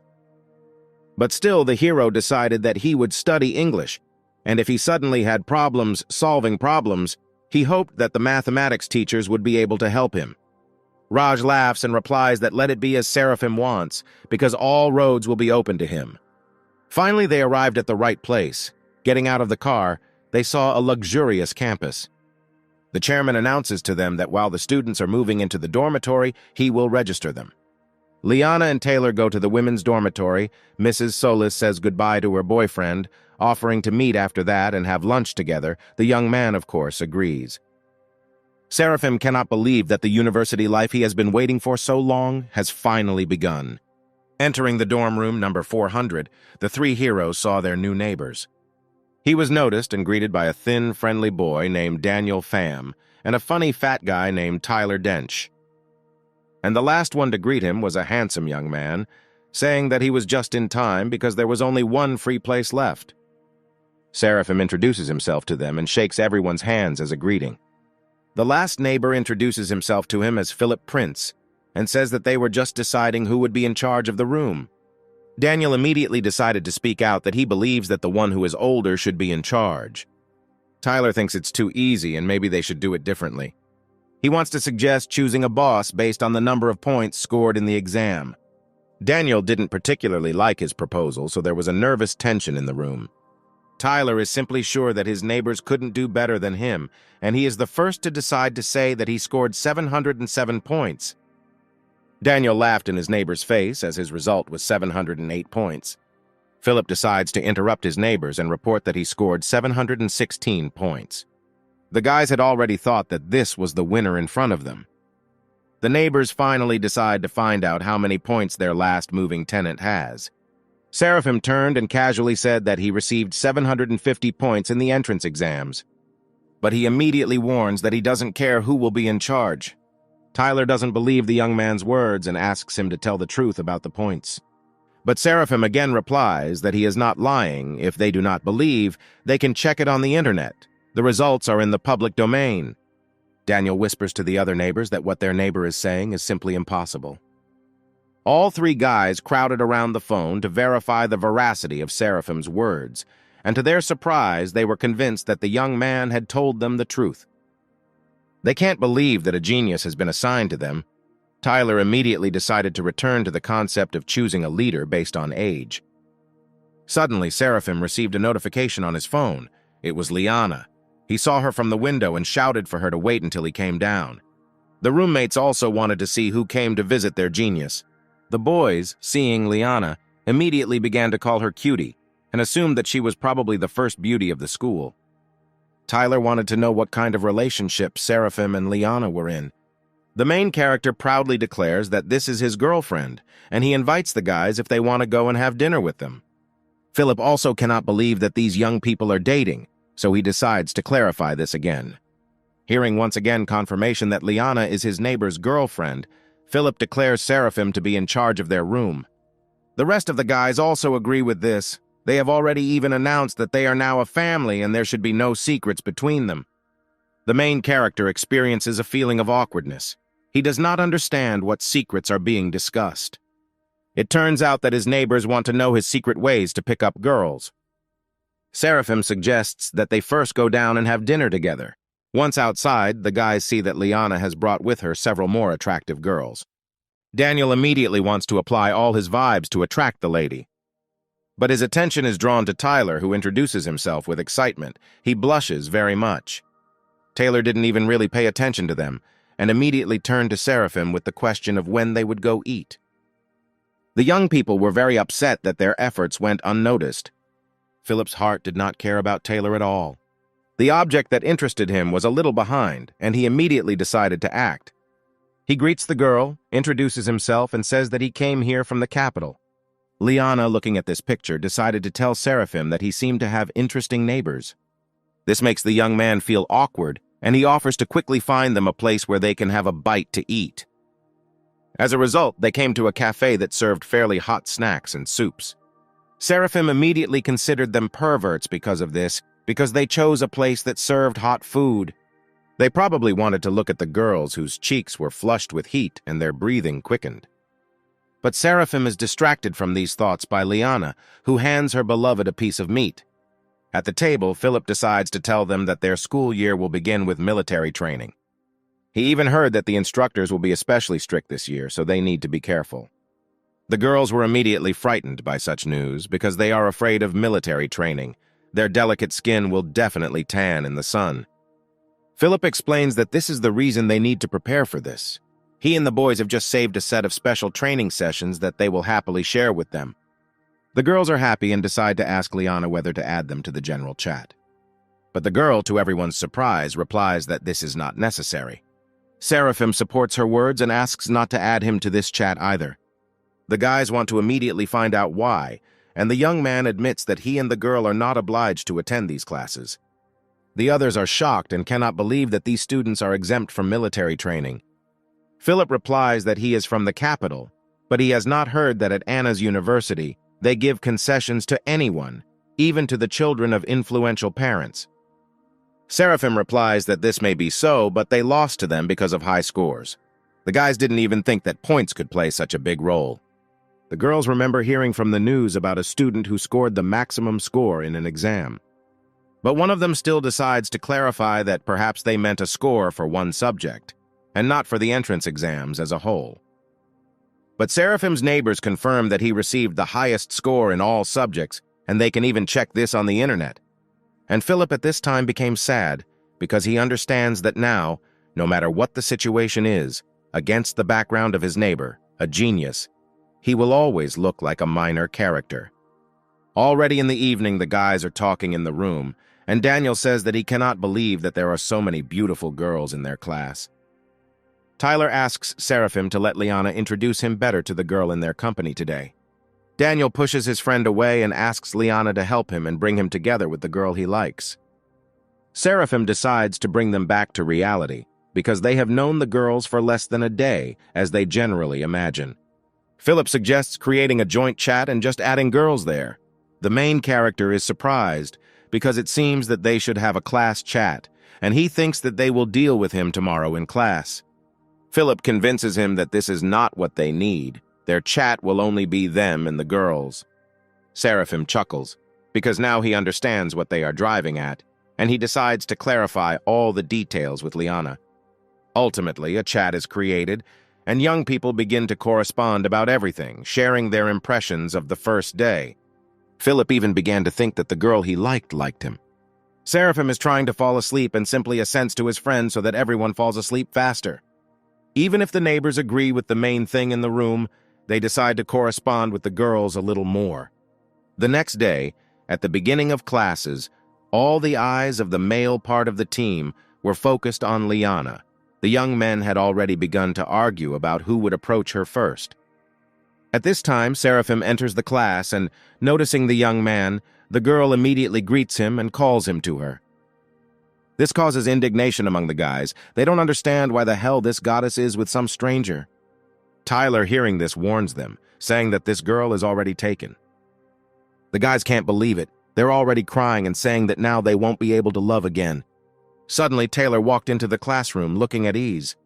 And then all the guys' attention immediately turned to her. They immediately tried to get her to sit at a desk with one of them. But ironically, the girl sat down next to Seraphim, which surprised the young man a little. The students again did not like that another beauty sat with this, in their opinion, loser. Seraphim wants to know why the girl sat with him because the class is full of empty seats. Taylor wonders why she can't sit here. Mr. Clive wonders if she feels these murderous glances directed at him. The girl admits that seriously she just wanted to ask him for one favor. Taylor admits that she does not want to undergo military training and wants Seraphim to ask the chairman to exempt her from this training. She asks the young man to promise her that he can get her out of military training, and in that case she will change seats. But Seraphim wants to know why she doesn't ask Chairman Raj about it herself. But the girl doesn't seem to hear him and simply joyfully says that she is counting on Mr. Clive. Liana did not like these speeches and the structure of her eyes. She simply looked at the girl with a murderous gaze. But she didn't have time to say anything to her opponent, since Taylor had already gotten up and gone to another desk.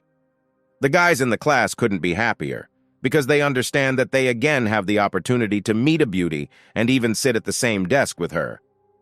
Tyler almost cried because he managed to believe that his neighbor was dating two girls at once.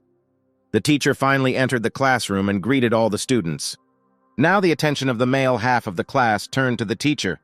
The teacher greeted them again and introduced herself as Faya Crisp, and she would be teaching them a foreign language. She stated that she wanted the students to get to know each other better and get a little used to the new stop. The teacher wants everyone to introduce themselves and tell them a little about themselves. One of the students is fully confident that he has the best passing grade among applicants. The choice of this faculty was influenced by the fact that there are many girls here, and he can easily find her here. The young man solemnly stands up and introduces himself by the name of Mike Vaugh. He is the fourth in the ranking among those who passed the entrance exams in the province. He declares that if anyone has difficulties in their studies, they can safely contact him. He continues to talk about how he also wants to play basketball, and he also has an interest in music, so he would like to join a music club. At first there was silence in the class, as everyone just thought that the young man had come here to show off. But then, one after another, the students also began to stand up and introduce themselves. Mike didn't like that his classmates didn't admire him, but he understands that they are just jealous of him.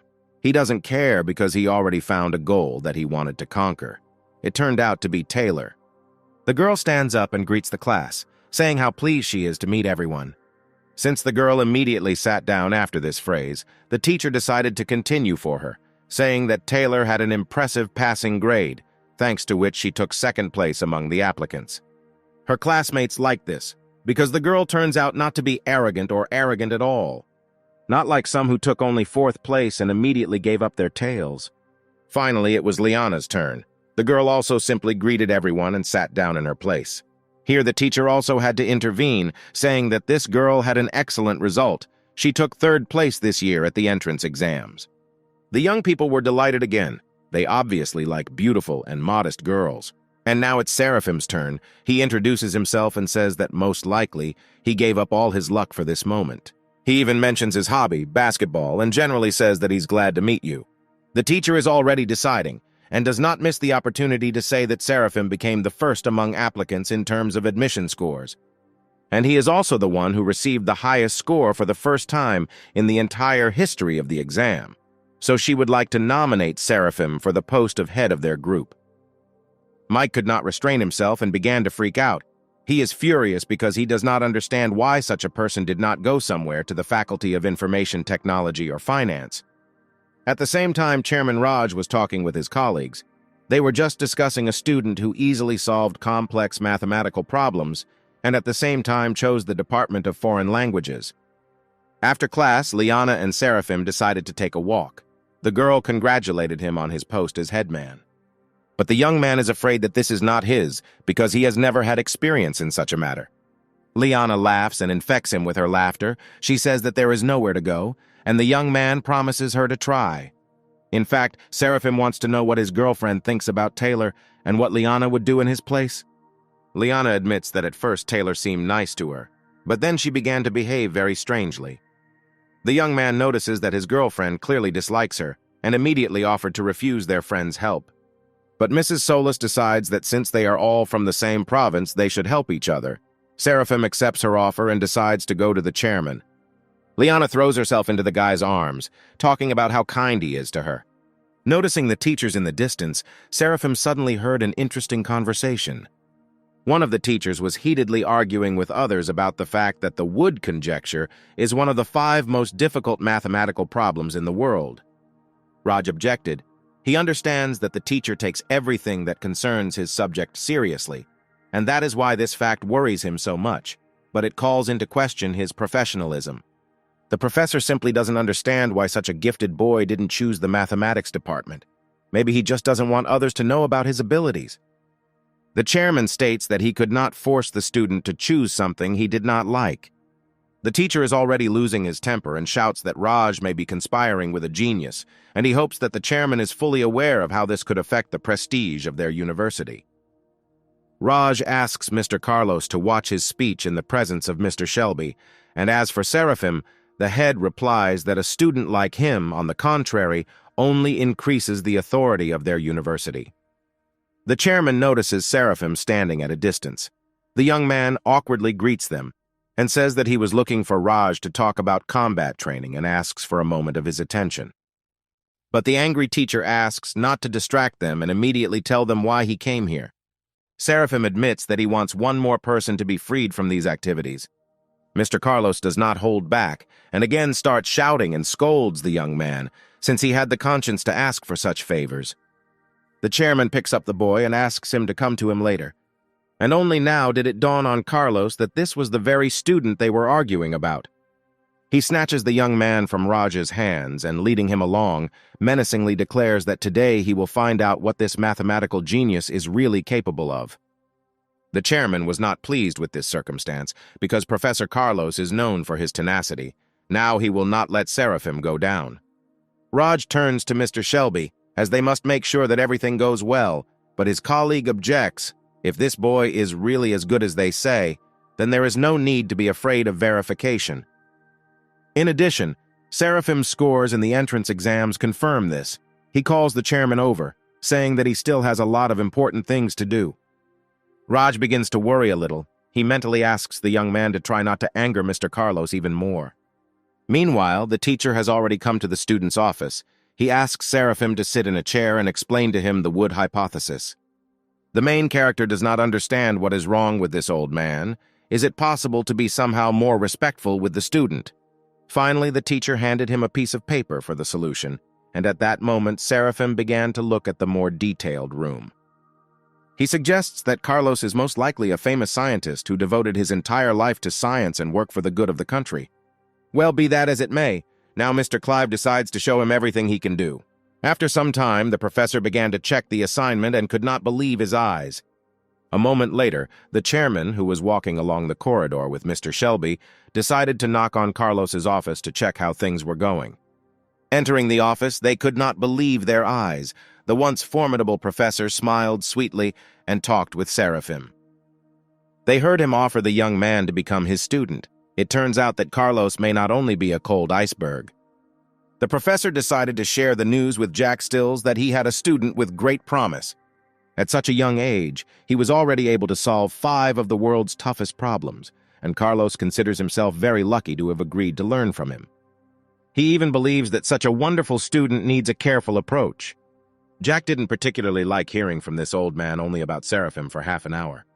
The young man is also a student of Carlos, and right now his nerves were giving way. He could no longer complete his work calmly in such an environment.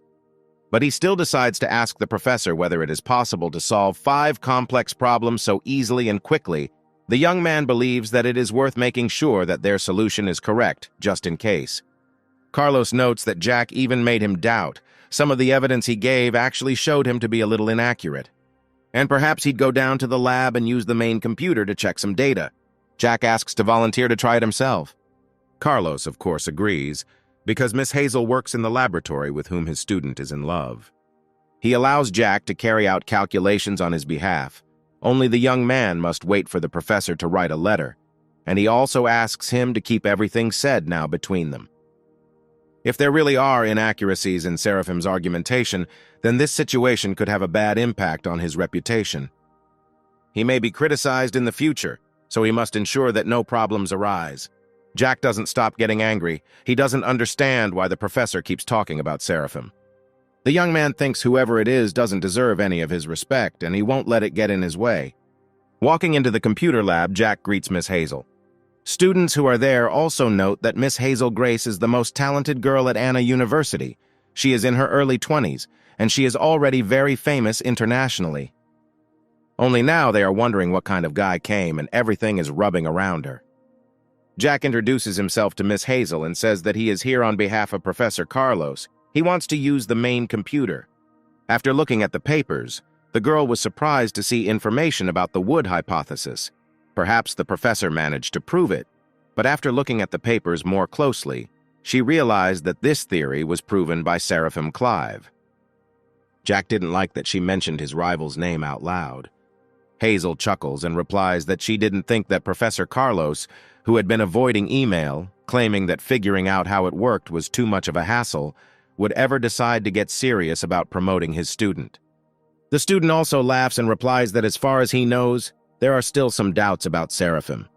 It is said that he deliberately chose the foreign languages department instead of the mathematics department because he falsified his exam results out of fear that his deception would be discovered. Jack laughs and declares that he personally does not suspect him in any way. All these are rather just rumors, and in fact, Seraphim is smart and talented. Hazel really didn't like this suggestion. This is the first time Professor Carlos's student has been revealed to be a fraud, and she believes that this letter is clearly unlikely to be genuine. Jack is jubilant. He managed to outwit the girl and not allow Seraphim to get around him. He can hope for a draw. Moreover, Jack will not allow him to take even second place. He even wants to tell the International Mathematics Group about his opponent's cheating. Jack believes that Seraphim will face such shame that he never dreamed of. At the same time, the men's dormitory is undergoing general cleaning. Tyler and Daniel quarreled while cleaning up, and Seraphim, noticing this, ordered them to stop, because the sooner they finished cleaning, the sooner they would go to dinner. Philip supports the head of the room and also tells the guys to do everything as the eldest said. His roommates turned to look at him and began to glare at him, causing goosebumps to run down Philip's body. Daniel and Tyler abruptly began pointing their fingers at him and shouting to Seraphim that Philip had just laughed at him. The young man wants to know why they are turning all the arrows on him, because he didn't mean anything like that. Seraphim decided to ask the guys why they had been acting strange since he returned to the dorm. Philip assumes that they are trying to please Seraphim in order to get closer to Taylor. The guys immediately began to deny that this was all nonsense, and they simply respected their boss.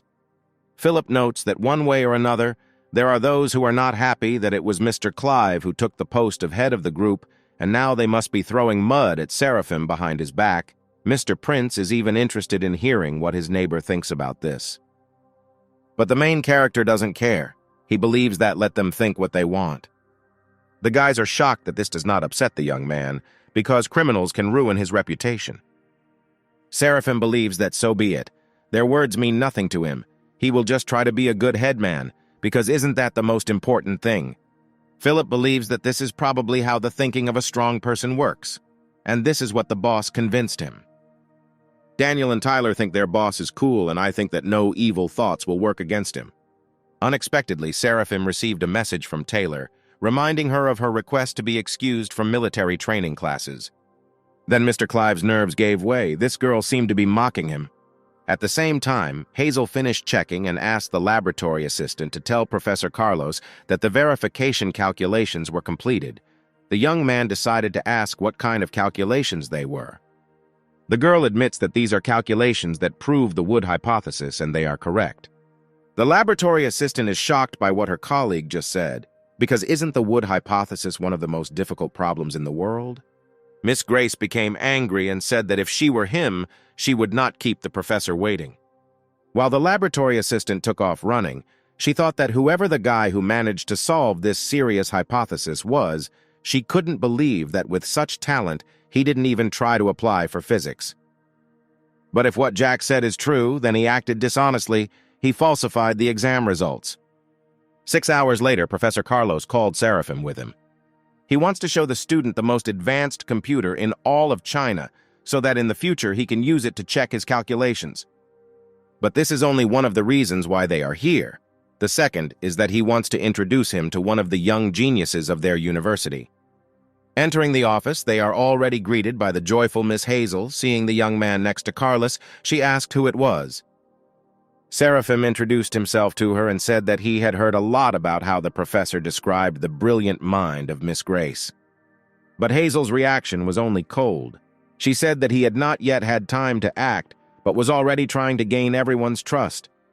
Not paying attention to the shocked faces of the men, the girl handed the professor the calculations on the Wood hypothesis and said that they gave her a couple of thoughts. Carlos doesn't understand what's happening because Hazel has never behaved so rudely before, but he pushes these thoughts away from himself and carefully looks at the calculations. And suddenly he joyfully shows these sheets to Seraphim, telling him to look. Hazel begins to get even angrier because she does not understand why the professor is showing these papers to the young man. Seraphim is persistently trying to understand why the girl was so mad at him, but suddenly his thoughts switched to something else. He received a new task from the system. The young man thought about it, because Professor Carlos respects Miss Hazel very much, so he needs to establish a relationship with her. But first he must upset her slightly. And then, out of the blue, he points his finger at the calculations and tells the professor that there is an incorrect equation here. The girl becomes wildly furious and is ready to attack the student with her fists, but Carlos slows her down and tells her that there really is a mistake. He asks her to take a closer look at the third line of the calculations. Seraphim reports that he is afraid that the overall concept presented by Miss Grace is not fully thought out, and it is better to choose a different direction. The sun had already begun to set behind the horizon when the professor shouted, "Bravo," and Hazel was amazed because she did not expect such suitable proposals from Seraphim. The young man laughs and admits that he was just inspired. Miss Grace bows her head to him and asks for forgiveness because there was a misunderstanding between them and she should not have doubted him. However, she has one question: why does he allow such talent to waste in foreign language? And she invites him to move to physics and mathematics because he doesn't want his school years to be wasted. But before answering, Seraphim wants to know what university means to a girl like her. Hazel replies that for her, a university is one of the stages of the educational system. Mr. Clive believes that the essence of a university is not one thing, but several components, such as professors, laboratories, and more. He wants to say that choosing a faculty is not the end point of his studies. He can study any subjects he wants. Otherwise, there would be no such thing as an interdisciplinary subject. But Miss Grace thinks the first thing he needs to do is have a clear idea of what he wants to do. Seraphim admits that he entered the faculty of foreign languages only because he wanted to be close to the person dear to him. Yes, they are students, and it is important for them to get a good education, but first of all, they are people who have feelings. After all, if it were not for his family and friends, he would not have been able to advance so far.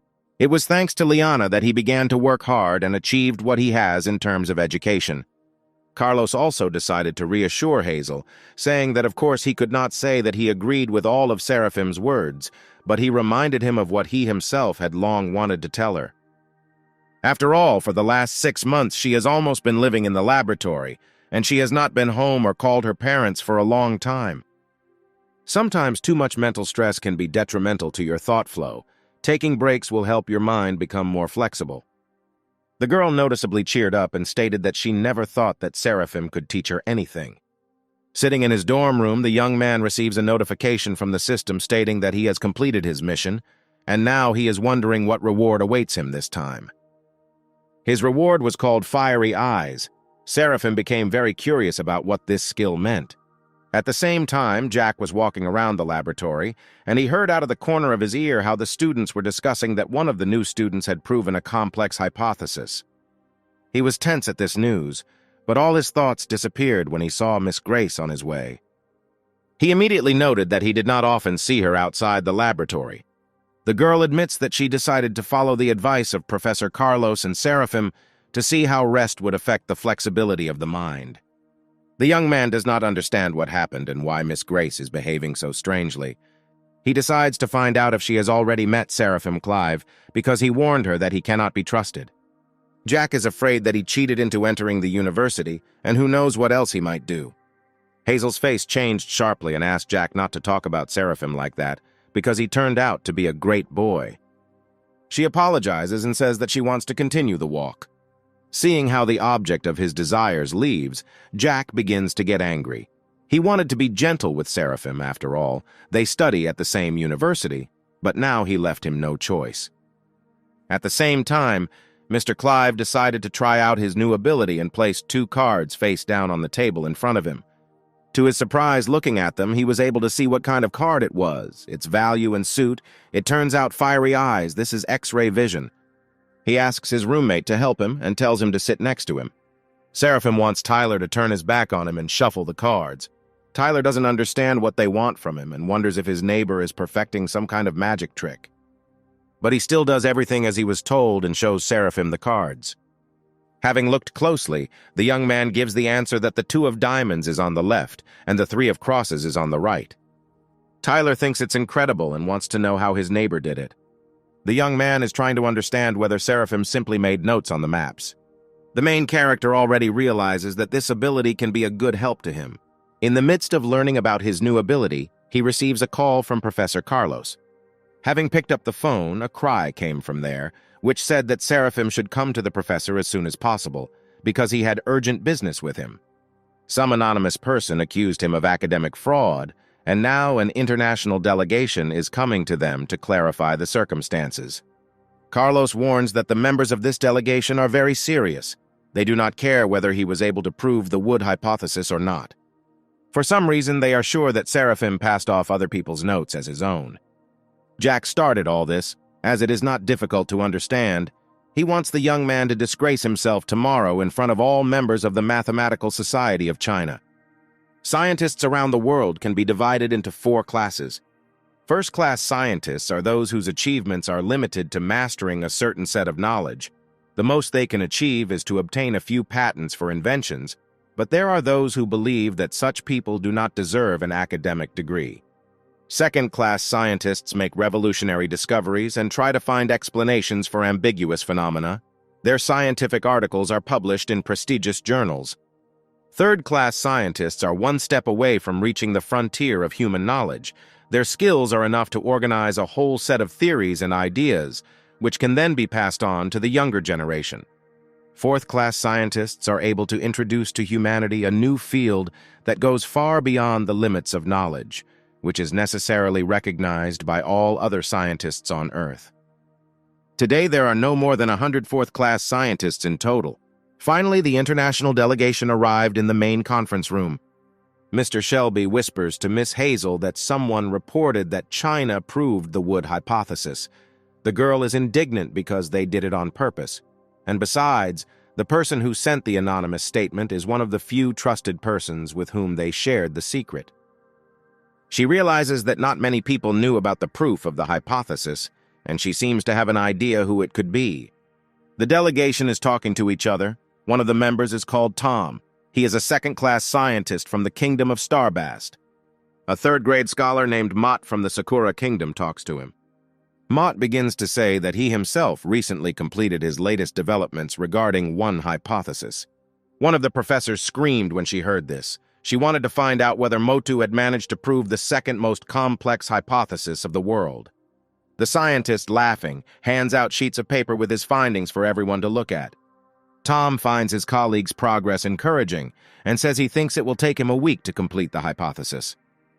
Mott claps his hands to get everyone's attention and declares that he has a great idea on how to make their meeting even more effective.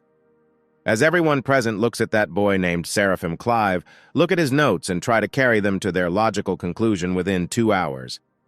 Hazel enters into a debate. She does not understand what this madman is talking about, because this is a completely different hypothesis that requires a different solution. But Mott calmly declares that if the young man fails, he will call into question the reputation of the entire university. Suddenly, Seraphim enthusiastically declares that he is ready to try. Hazel was surprised that after all this, he was still ready to try, because the complexity of the XE hypothesis is world-class. It is impossible to solve it in an hour. Seraphim understands that the old man from Sakura wants to destroy the image of the Chinese academic community, and he simply must stop him. Mott greets the young man and asks if he is ready to speak on behalf of the entire academic community of China.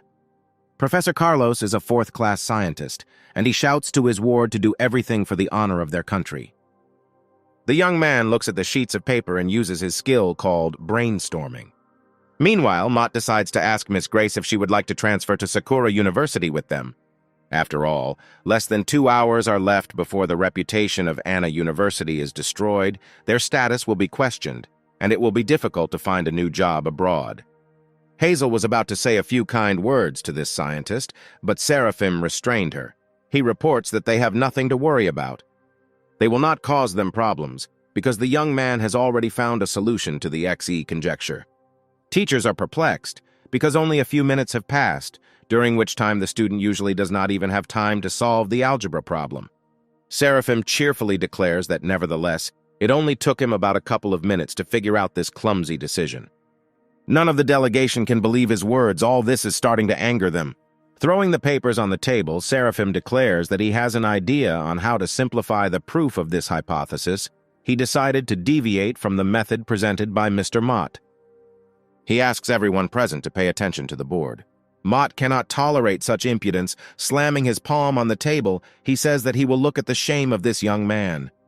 Mr. Clive continues. Firstly, he shows the new formula. Next, he paints almost the entire board and at the same time explains everything. Showing what result he managed to achieve, his method of solution turned out to be much easier and more effective. During his explanation, Mott broke out in a cold sweat. He simply did not believe in everything that was happening around him. This simply cannot be. Can it really be that at such a young age, Seraphim has already reached the level of a fourth-grade scientist? Professor Carlos even began to clap his hands, declaring that they, scientists, do not create a stir around their ideas, but calmly move towards the goal. The formula for calculating the sum of numbers was created by Gauss at the age of 10, and at 24 he proved the regular heptagon theorem. By this he wants to say that true geniuses begin to show their potential in their youth. Seraphim decides to approach Mr. Motu and asked him to remind him what he was talking about. But he did not let him speak, but repeated that Mott was sure that in 2 hours, the reputation of the Chinese academic society would be completely ruined. Seraphim is afraid that the scientist was mistaken, and that here and now it is not China but Sakura who will face humiliation. Professor Carlos intervenes in the conversation. He is of course on the side of his ward, but decides to remind him that he is still just a student. And Professor Mott is higher in status than him, so he must respect what he does and says. The scientist understands that he was humiliated in front of the members of the international delegation. He thinks that everyone will now laugh at him. They had already started talking behind his back, discussing that they didn't think anyone could prove the XE hypothesis in such a short time. Tom believes that this is a turning point for the entire world of mathematics. His colleague supports him and believes that he needs to quickly tell others about it. Mott stands on the sidelines and thinks that he is a loser, and now he will never regain his former respect because a new star has appeared that has eclipsed him with its radiance. The next day, Jack, walking around campus, again heard about a certain gifted genius at their university. He could not believe that Seraphim turned out to be so smart, and the young man did not know what to do now, so he went to the laboratory to Miss Grace, who called him to her. But when he opened the door, he discovered that the girl was not alone, but in the company of Seraphim. When Jack timidly asked what they were doing here, Hazel became angry and stated that she asked Professor Carlos to give them time to talk in private. The girl suspects that it was Jack who sent the anonymous statement. The young man pretended that he did not understand what she was talking about, but Miss Grace continued. She said that the members of the commission confirmed that the calculations of the Wood hypothesis were correct, but someone convinced them that Seraphim passed off someone else's work as his own. And they came to them at the university and demanded evidence, and besides her, Seraphim and Professor Carlos, only Jack knew about it, and had to keep everything secret. The girl threw a stack of papers at the traitor, shouting that his stupid behavior was not worthy of a graduate of one of the most prestigious universities in China. Hazel asks him how he could succumb to envy so easily. Jack begins to shake with fear and stutters and tries to apologize, saying that his mind was clouded. Miss Grace screams at him to apologize not to her, but to Seraphim. Jack gets to his feet and awkwardly tries to force out an apology.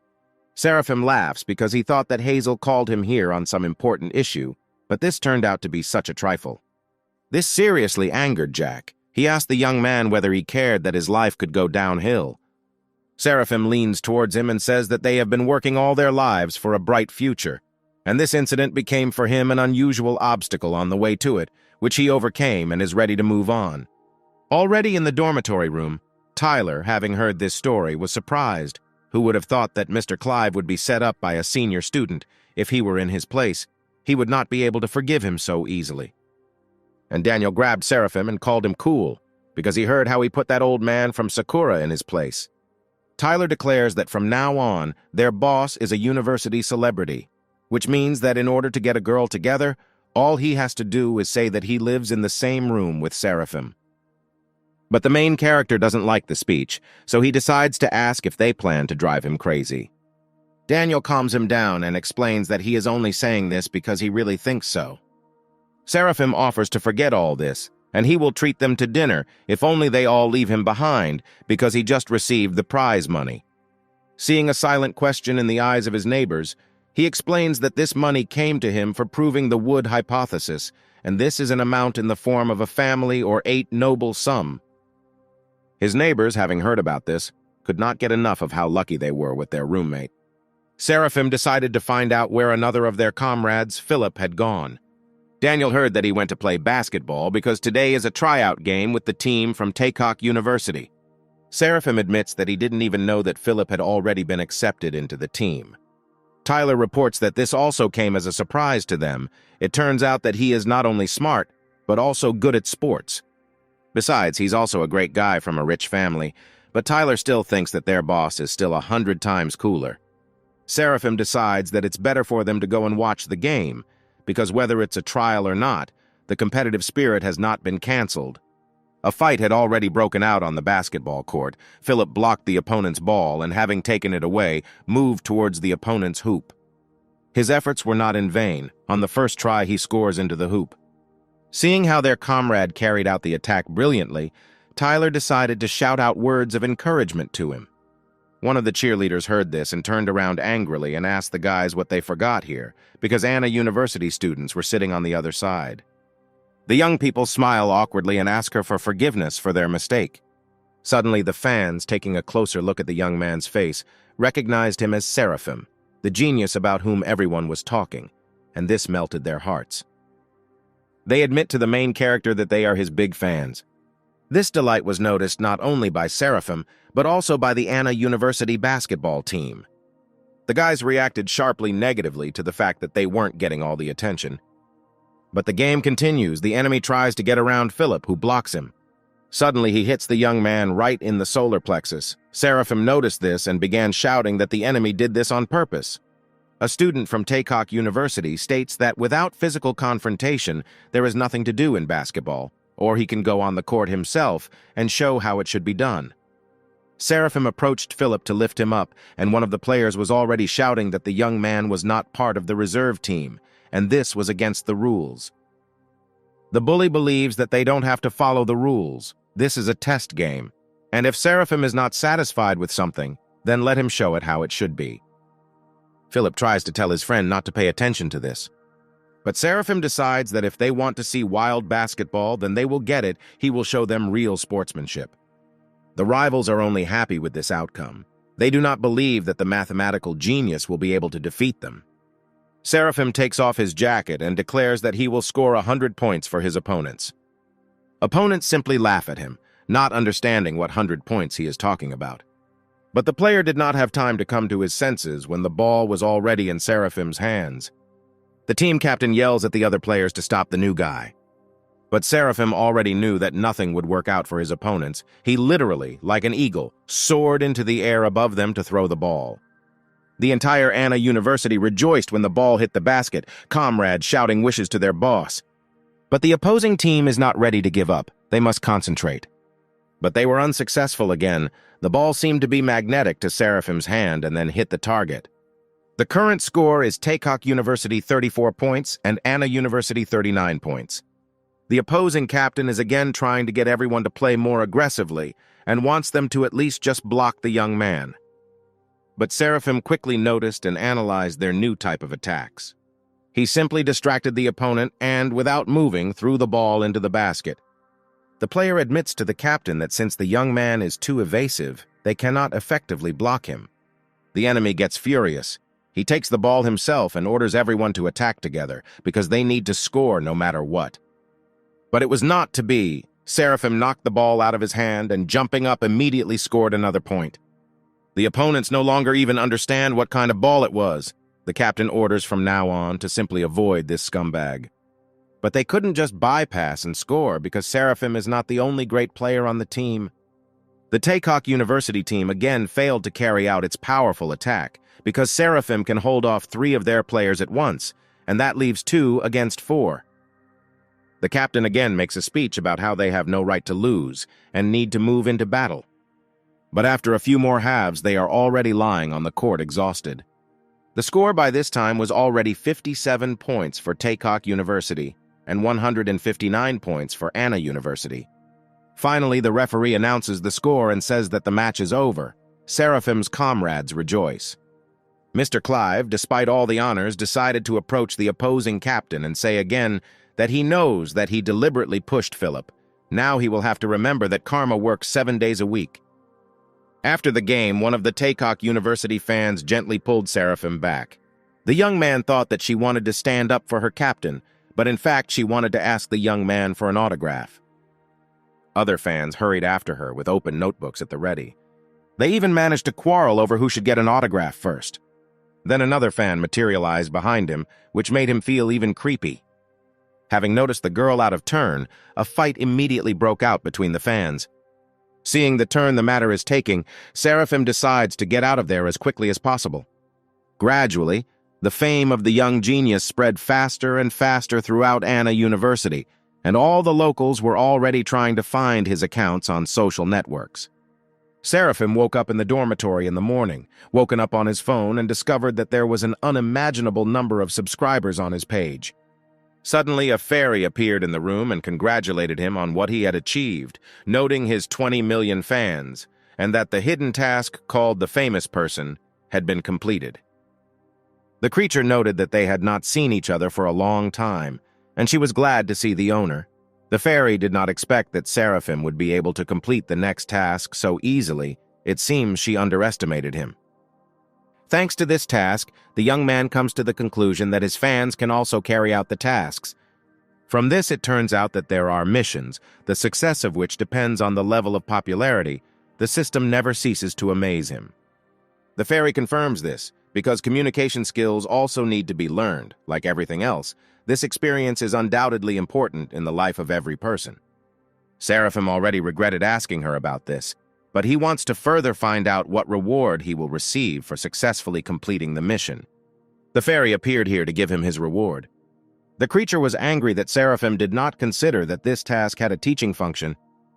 Therefore, the fairy decides to leave, leaving the young man alone to deal with everything himself. Left alone, Seraphim was a little sad, but decided that he could cope without her help. It turned out that the mission of a famous person has 2 phases, the first of which has already been completed, and the second is in progress. Seraphim has already realized that the number of fans plays an important role.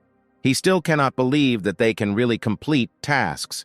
Flipping through the feed, the young man also comes across mentions of his name in connection with something called a Battle of Intellects. The Battle of Intellects is an international competition in which the best minds from more than 10 countries take part. China, the country of lighthouses, the country of cherry blossoms, the country of eagles, and the country of witches are fighting for first place in different fields of knowledge. In the last game, the winner was a contestant from the country of Mayakov, several steps ahead of his rivals. This time, China approached the selection of candidates less responsibly, but was only a few points behind. Such competitions do not show the true potential of an entire country, but the public does not think so. The country of lighthouses, which took first place, ridiculed China, thereby angering its people, and this time China demands revenge. At this point, Taylor finished her explanation about this show. She explains to Seraphim that the country has high hopes for him. Everyone thinks that he will be the one who can put the country of lighthouses in its place. The young man considers this another stupid show. He is already thinking that if he had known in advance that Liana had morning classes, he would not have come here. He tells Taylor that it's not worth worrying about and should just forget about it because he won't be participating. But first, the girl offers him something to watch. Seraphim picks up a tablet to watch the winner's interview, being completely confident that this will not convince him. The winner says that this time they will have only one goal, to retain the title of winner. The interviewer chuckles and says that there is talk that in China there is one brilliant boy who can compete with the country of lighthouses. The winner laughs and notes that she most likely means a student who received invitations from different universities at the same time. The participant shrugs and replies that he very much doubts that an 18-year-old boy will be a strong competitor to him. The interviewer replies that it is difficult to believe, but there is information that he disgraced the mathematician of the Sakura state. The man believes that these are all tricks of Asians, which are not worth falling for because they are mired in vanity. From the side of the country of lighthouses, real students will participate in the Battle of Intellects. China, in his opinion, expels those who have already graduated from the university. He even wants to bet that their vaunted genius won't even appear on the show, thereby showing his worthlessness. As soon as Seraphim finished watching, Taylor suggested that he stop commenting. Under the video, there were a lot of words about how China will not give up and they must definitely win. Seraphim at the same moment learned that he was able to complete the second phase. This time, the young man will not remain on the sidelines. He declares that he will take part in the battle of intellects. Very little time has passed, and the news is that Seraphim will take part and fight for the title of king in the battle of intellects. While Liana and Seraphim were walking through the park, they had already heard strangers talking on this topic several times. Miss Solis noticed that her betrothed is quite popular. Suddenly, her smile disappears from her face, and she admits that she is angry that he did not tell her that he would be taking part in international competitions. The young man was already seriously scared when Liana burst into laughter again and said that she was actually joking. However, she noticed that he had not only fans but also haters. Liana tells the guy to try hard, and he declares that they will definitely receive the cup of the king of the battle of intellects. The girl laughs again and they decide to continue their walk. It was a busy evening in the office of the team developing the Battle of Intellects show. One of the employees burst into the boss's office and said that they had lost their last sponsor. The boss thinks that this is outrageous, because what kind of trust can we talk about when they do this to them?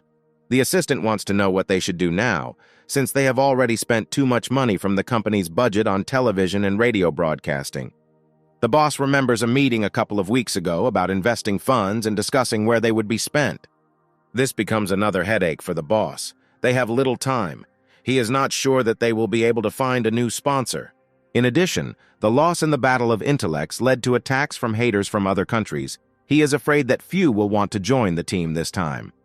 The assistant wants to tell the boss one more piece of news, and the boss asks him not to mumble. He reveals that Seraphim Clive has decided to join them in the upcoming competition. The boss doesn't quite share this joy, because he doesn't understand what use this boy is in their situation. Let's say he became one of the participants and can even make it to the international stage, but will he be able to beat all the participants from other countries and become the champion of the Battle of Intellects? Of course, he gained quite a lot of fame, but what does this give them?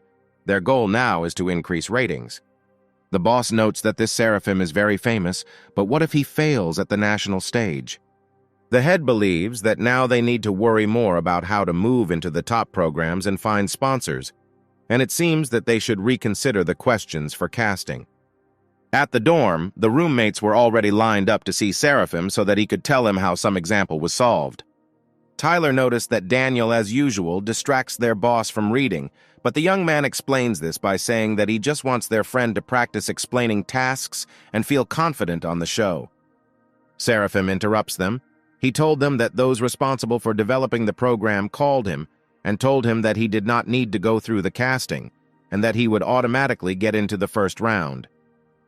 The guys are happy for him and believe that it was the director who appreciated his ability so highly. Daniel notices that Philip is strangely quiet and sitting in the corner of the room, so he asked what the young man was doing so hard. Philip replies that he is busy watching the most talked about news on the internet. And he, it seems, found out that their boss was the only one who was exempt from the casting. In addition, he reports that many anti-fans have appeared who want to put Seraphim in an awkward position. The main character slams the book shut and decides to repeat once again that there is no need to worry about him, because in the face of absolute talent, nothing matters.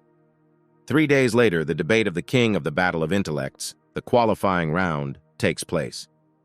The charming presenter greets everyone, introduces herself as China, and announces the qualifying round is open. After passing the first audition, only 100 applicants among tens of thousands of applications were able to advance to this round. And today the final round of participant selection will await them. They prepared 100 stages so that their candidates could compete with each other. Contestants will answer questions simultaneously, but only the first 10 people who give the correct answer will receive points. Then the 10 participants with the best results will become real competitors. Later, they will represent their countries at an international tournament.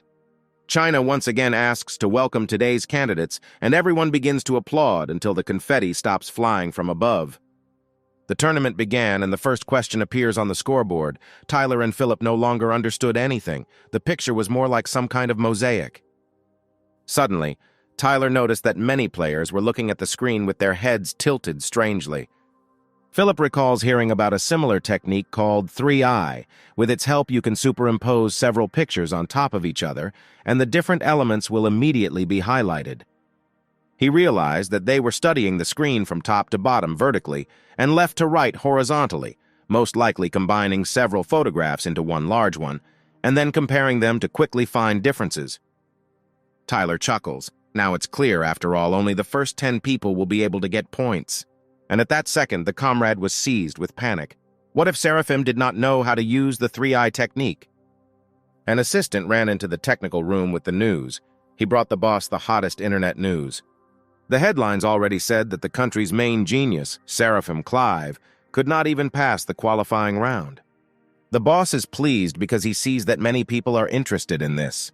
And this means only one thing: they must take advantage of this farce to attract sponsors. The head carefully selected the questions for this round, and none of them are related to mathematics, because no matter how genius this Seraphim is, he cannot be so wasteful. China was surprised when only 10 seconds had passed, and the contestant named Seraphim was already ready to give his answer. But to everyone's surprise, the answer turns out to be correct, and the young man receives the first 10 points. The main character had no doubt about his victory in this task, since the reward for the last draw was the power of inspection, and its effects are simply amazing. Then the young man gave one correct answer after another, increasingly shocking the audience. The boss watched the game, and Seraphim, he didn't understand how this was possible. This guy is a mathematical genius. Isn't he the one who solves universally complex problems? If the young man wants to glorify his city, then he needs to concentrate. The man could not even believe that there were such comprehensive geniuses in the world. The assistant tries to tell the boss that things seem to be getting out of control, but the boss just yells at him to stop talking nonsense. The henchman hands the head the phone and asks him to look at the comments. On the internet, people mocked Seraphim and believed that the show had specially altered the questions for him. The boss loses his temper because he asked his assistant to hire professionals to stir up interest in the show and thereby attack Seraphim. In fact, the assistant found a fairly strong PR company. But what he failed to foresee was that within a couple of hours, the PR team had found quite a few subcontractors. The boss encouraged his employees to direct all their anger at a man named Seraphim Clive. The employee immediately decided to clarify what was wrong, because this guy doesn't seem so bad to him.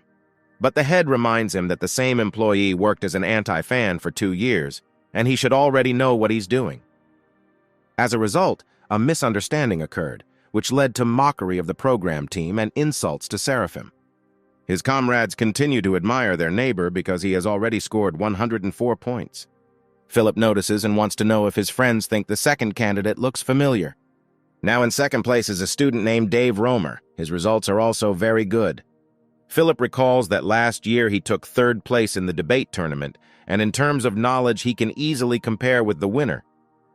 The boss breaks down and rushes. He orders the assistant to immediately contact the PR company because these comments need to be deleted. The head sits down in a chair and, bowing his head, understands how big they screwed up. The entire budget was spent on renting the premises and concluding a contract with a PR company. Suddenly, an assistant bursts into the room with a joyful expression on his face, and the head was even a little scared from such suddenness. But the assistant does not listen to him and simply hands him the phone with the words that there is a person on the line and he wants to become their sponsor. The head can't believe if this is the turning point. The only condition put forward by the client was that Seraphim Clive be the face of the program. China announces that the tournament has come to an end, and now they can all congratulate the participant named Seraphim, who answered correctly all 20 questions in a row and took first place. Dave left the studio a little devastated because he only took second place. Walking down the corridor, he tried to restrain his anger since he was sure that the winner had simply been leaked the answers in advance. The next day in the laboratory, a student approached Tyler to ask if he was rooming with the same winner in the final round of the debate tournament.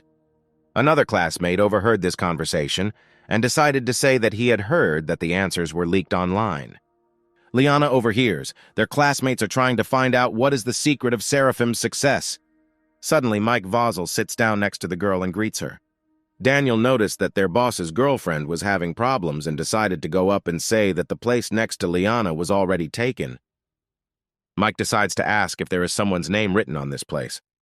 Daniel was about to take action, but Seraphim suddenly grabbed him by the shoulder. The young man wants to know if everything is okay with his girlfriend, but Liana calmly replies that everything is fine and invites him to sit back together. The teacher finally comes into their classroom and announces the start of the lesson. Her name is Rose, and now she will teach their foreign language module. She hopes that everyone present understands their profession, although it may seem that the specialty of mathematicians and physicists is much more complicated. Languages also require deep knowledge. After graduation, they will have many opportunities and can get jobs as interpreters, translators, and diplomats. To begin with, Rose wants to have them translate a short passage in Chinese. Mike decides to volunteer first because he wants to get his dose of everyone's attention. Carrying out tasks at the board, the young man is already anticipating victory, since he is sure that Seraphim is completely zero in languages. Rose checks the assignment and praises the student for a very good translation. But he immediately declares that this task, as far as the aesthetic side is concerned, is not ideal, so there is something to work on. She sends Mike back to his seat, and the student feels his whole body shaking with despair. Rose calls Seraphim to the board so that he can also try to translate the passage. Only now the young man has woken up a little, and Mike has already managed to think that finally at least others will get a little of the teacher's wrath. Seraphim asks Rose to repeat, since he listened to what she said and also wants her to repeat what language they are translating into. The teacher hands him a chalk and in a stern voice orders him to go to the blackboard first. Mike sits on pins and needles, eagerly waiting for Seraphim's pretense to be exposed. But then suddenly the student tells Rose that he doesn't have enough space on the board to write everything down. The teacher orders him to write until he runs out of space. Mike rubs his hands, realizing that Seraphim will face the public shame he deserves. But everyone was only surprised to see how the young man translated the phrase into different languages, and the space on the board actually ran out. Rose stood in silent shock. She wrote this passage herself. The student not only has a complex logical structure, but also unusual content. She can't even believe that he is really capable of translating the text into 20 languages so easily. The teacher understands that one glance is enough to understand that this text is of first-class quality. Seraphim seems to have the level of a professional translator with 20 years of experience, as if he is fluent in 20 languages. The young man turns to Rose and says with a smile that the place on the board is over. But the teacher doesn't care anymore, and she tells him to finish there. Having announced that the lesson was over, she wondered whether an 18-year-old student could be fluent in more than 20 languages. Rose wanted to talk to the dean about this. Seraphim sits down next to Liana and asks if she saw how good he is. The girl praises him, but at the same time wants to know when her boyfriend started to stand out so much. Of course, Seraphim cannot tell her that everything he has now is thanks to the educational system. 8 hours ago, a fairy visited him and said that thanks to his performance in the rematch, he had helped him advance in his mission. He asks the creature to show him the panel, and the fairy does it. A screen appears in front of him. The young man sees that nothing has changed in the table except Fauna's points. He became curious why this indicator was always at 0. The fairy explains that Fauna's points are equal to achievement points. Since Seraphim has not reached a certain level, the point system is locked. The young man does not understand how he could not reach a certain level if he has 13 million subscribers. The creature answers in a slightly mocking manner that for this he needs 20 million. The hero then decides to lie on the bed and think about where to get so many fans. Maybe he needs to achieve a higher status. Seraphim comes to the director and asks to be given sick leave. The director had already assumed that their genius would participate in the battle of intellects, so he didn't mind and wanted to know how long the young man would be gone. Seraphim replies that the team warned him and 2 weeks will be enough. The director notes that this show has become very important recently, and their student must try hard and not disgrace Anna University. The main character asks him not to worry because if he participates in this tournament, he will certainly win. Meanwhile, in the office of the director of the television station, the head is considering the applicants, Seraphim and Dave. He knows that they are both first-class mathematicians and talented young people. The director of the TV show confirms this information, but Dave is known to be more interested in promoting himself on social networks. In the last tournament, he took third place, but many believe he was simply unlucky. The head admits that initially he wanted Dave to lead the team in the international tournament. But in the end, they chose Seraphim. The director subordinately praises him for his good work. But the director, sitting down in a chair, notes that he noticed that the internet is not calm now. The head supports his leader and replies that people nowadays send spam to everyone. People will always find something to argue about, especially with regard to fans of various television projects. Don't feed them bread, let them insult someone. The director tells the head of the program to keep a close eye on this and always be aware. And the most important thing to remember is that they have an entertaining program. You need to make sure that the opinion of the audience will be in their favor. The director also promised the employee that if he tries hard, a great future will await him. And finally, all the participants and the head of the TV channel gathered at a general meeting. The director announces that for the sake of the popularity of their show, they have decided that each participant will choose an individual challenge and immediately warns that repetitions are prohibited. One of the participants was dissatisfied with this task and believes that it is dishonest. The head also stated that they invited Professor Carlos from the University of Science and Technology. He would judge them and give a fair assessment. While everyone began to whisper about the professor, the director immediately decided to confirm that this is exactly who they were thinking about, and reminds them about the tasks that they can choose a difficulty from 1 to 10. As a result, the participants must receive the most objective assessment possible, of course. The head hopes that the guys will do everything possible after all. Even the average genius cannot perform the task at the 7th level of difficulty perfectly. The grumbling young man even seemed to calm down when he heard that Professor Carlos would be there. But suddenly he was pulled back. It turns out that the last person may be at a disadvantage. The director states that he gathered them all so that in the end they would choose the best project. Seraphim raises his hands and says that since he came last, he will choose from the remaining options. Hearing this, Dave decides to go first and draw a card. But the head is not very happy about this because Seraphim is the face of their program. Dave asks everyone present if they are okay with him taking this card. The head, seeing that the complexity of his card is 9, decides to clarify whether the young man is sure that he wants to keep this particular option, but the young man stands his ground. And finally, all the students drew their cards, and it was Seraphim's turn. The main character pulled out a card with the 10th level of difficulty. The task is that the subject examines 500 glasses, nominates a spectator, and chooses one of the glasses. He then turns away and closes his eyes while the spectator changes glasses in a random order. Once the arrangement is changed, the subject will have to find the chosen glass of water, judging only by sight. Dave asks his opponent if he will stop at such a question. Seraphim reminds him that this is the essence of the choice. The opponent sighs and promises that they will definitely watch Mr. Clive's performance. Dave is about to leave and finally states that he hopes that there are no fake players in the show. As soon as the young man left the room, the participants immediately dubbed him a rather ill-mannered person. Seraphim doesn't understand what's wrong with people and why they don't like his question, how they should even care. The director of the program reminds the young man that among the participants there are many students from the Imperial University, and it is not surprising that they do not like him. The main character droops a little and wonders why even scientists treat each other this way. Meanwhile, strange comments continued to flood the internet. They wrote nasty things and speculated about the show and Seraphim. And on the 1st of November, the internal finale of the Battle of Intellects finally began. China, standing in the spotlight, greeted all the participants.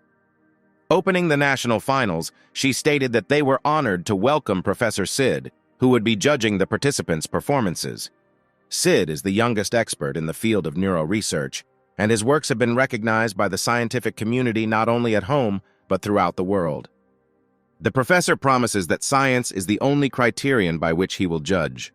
The head of the channel, left alone with Seraphim, wanted to discuss preparations for choosing a viewer for the test, whether it would be necessary to do this in advance, or whether the young man could handle it himself.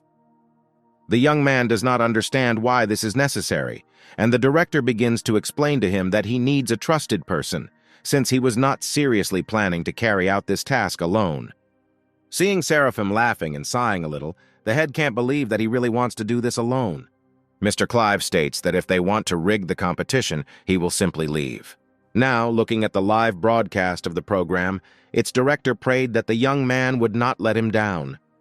Sid evaluates the performance of the first participant and says that it is worthy of 9 points, but taking into account the complexity, he can only give 54 points.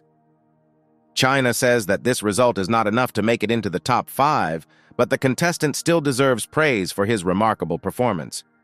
She announces the next participant, and it is Dave, who has already participated in the Battle of Intellects more than once. The presenter turns to Professor Sid. Since many viewers have questions for him, the question is that facial recognition, whether only the eyes are involved in it. Sid responds that intelligence involves not only memory and calculation ability, but also visual processing skills and much more.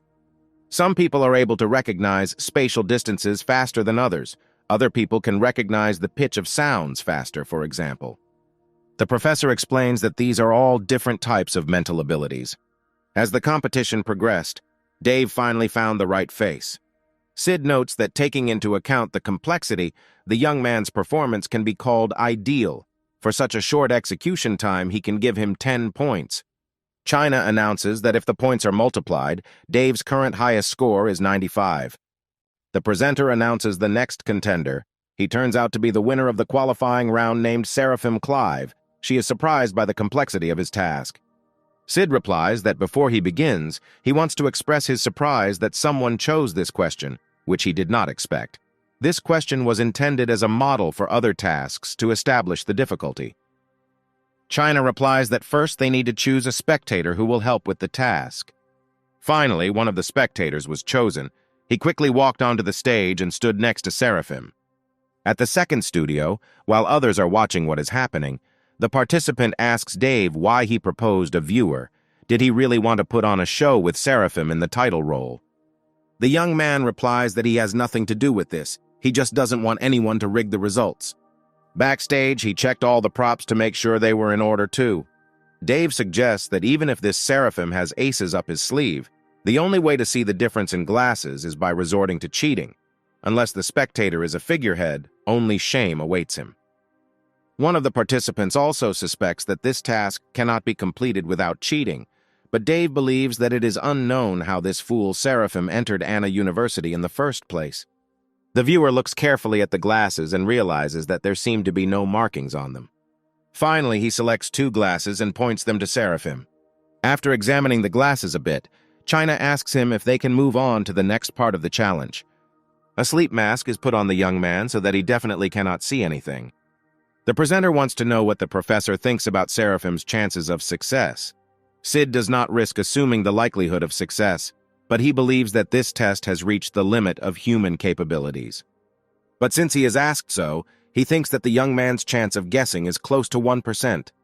China notes that she can't believe the professor has such a bad opinion of Seraphim, but Sid reiterates that he adheres to scientific criteria. Mr. Clive made her choice, and also pointing to the glass, raising his head, he was a little shocked by the look of the presenter. The girl noted that less than 2 minutes had passed. She wanted to know if he was finally sure of his choice. Seraphim was adamant, and had already definitely chosen the glass. And then fanfare is heard, the spotlights flash, his answer turned out to be correct. Dave jumped out of his seat from such a sight. He did not believe that this was possible. Another participant suggests that maybe it was a special glass, such as a bottom that was too thin or thick compared to others. But Dave understands that this cannot be. He saw them with his own eyes. Even using the defocusing technique, it is impossible to distinguish them. China wants to ask what the secret of Seraphim's success is. These words made the young man a little embarrassed. The presenter turns to Professor Sid, saying that a couple of minutes ago he had a low opinion of this participant, but he ideally completed the test, and now everyone wants to know if there is a scientific explanation for this. Clapping his hands, the judge suggests that Seraphim has an exceptional skill, 4-dimensional vision. He explains that everyone knows that mammals cannot distinguish between yellow and abstract colors. Using an example, he shows that in their eyes, tigers and plants are the same color. The eye of an ordinary person can recognize 3 colors. Crows, for example, they see exclusively black. but birds, on the contrary, see crows as multicolored. Only those who have four-color vision can see shades that are inaccessible to the eye of an ordinary person.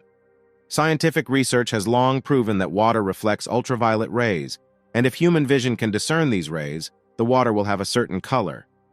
China is delighted, which means that the talented Seraphim relies on special vision and can see what is hidden from the eyes of an ordinary person. Sid notes that this is not all.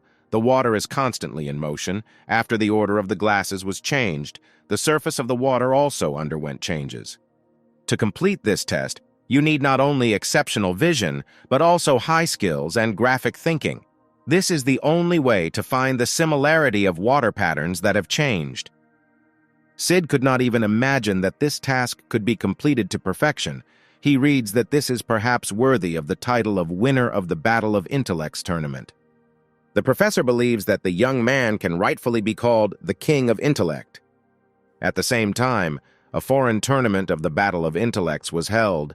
At the height of the show, William was informed that information had appeared that a strong rival had appeared in China. And it seems this genius got a perfect score for his microscopic identification of water. After conducting an analysis, their management came to the conclusion that this task could not be completed. William goes on a tirade about how these narrow-eyed monkeys can't seem to get rid of their inferiority complex and always make these false claims. And since they have decided to take such a step, William is afraid that Chinese representatives of the program will soon contact them. He assumes that this was all done to preserve his reputation.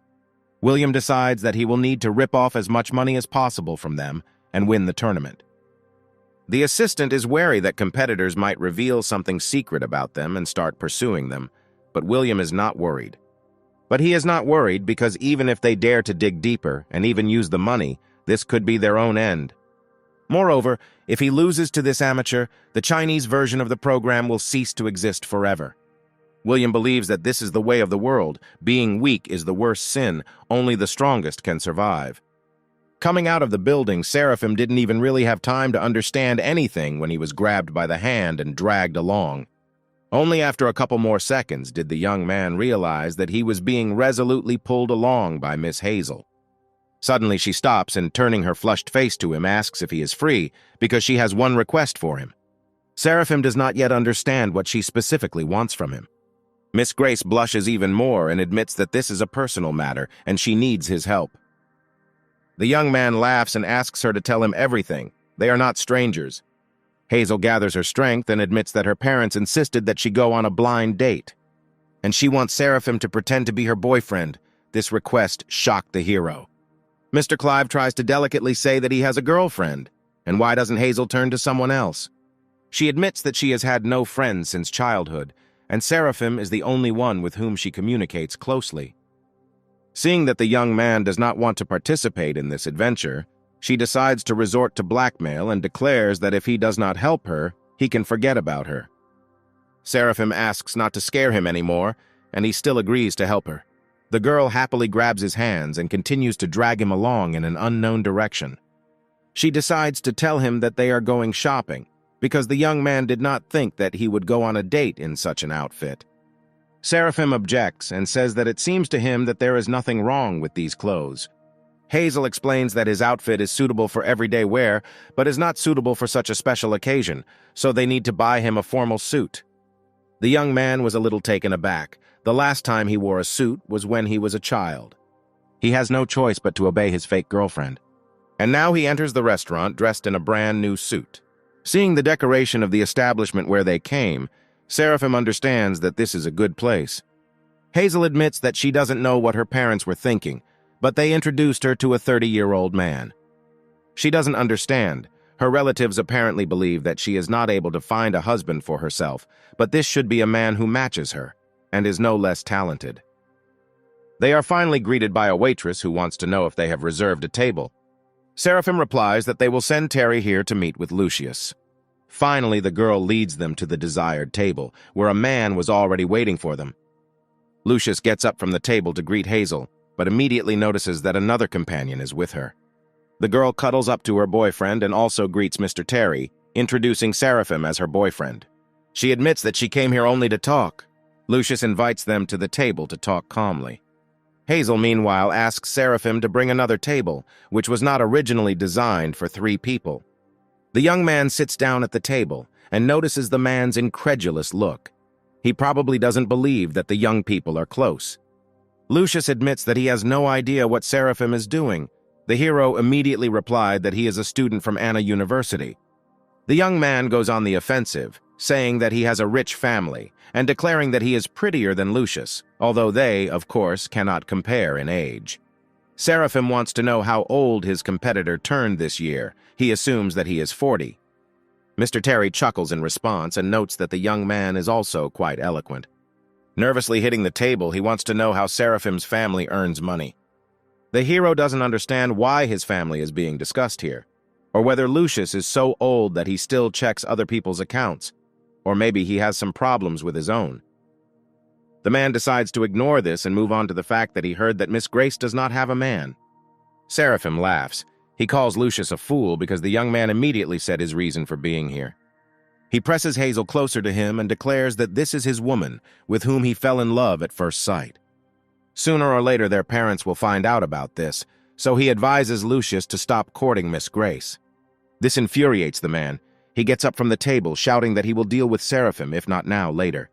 As soon as Lucius disappeared from sight, the young man turned to Hazel and began to beg her forgiveness. He admits that the enemy managed to piss him off, to which the girl only laughs and replies that she understands everything.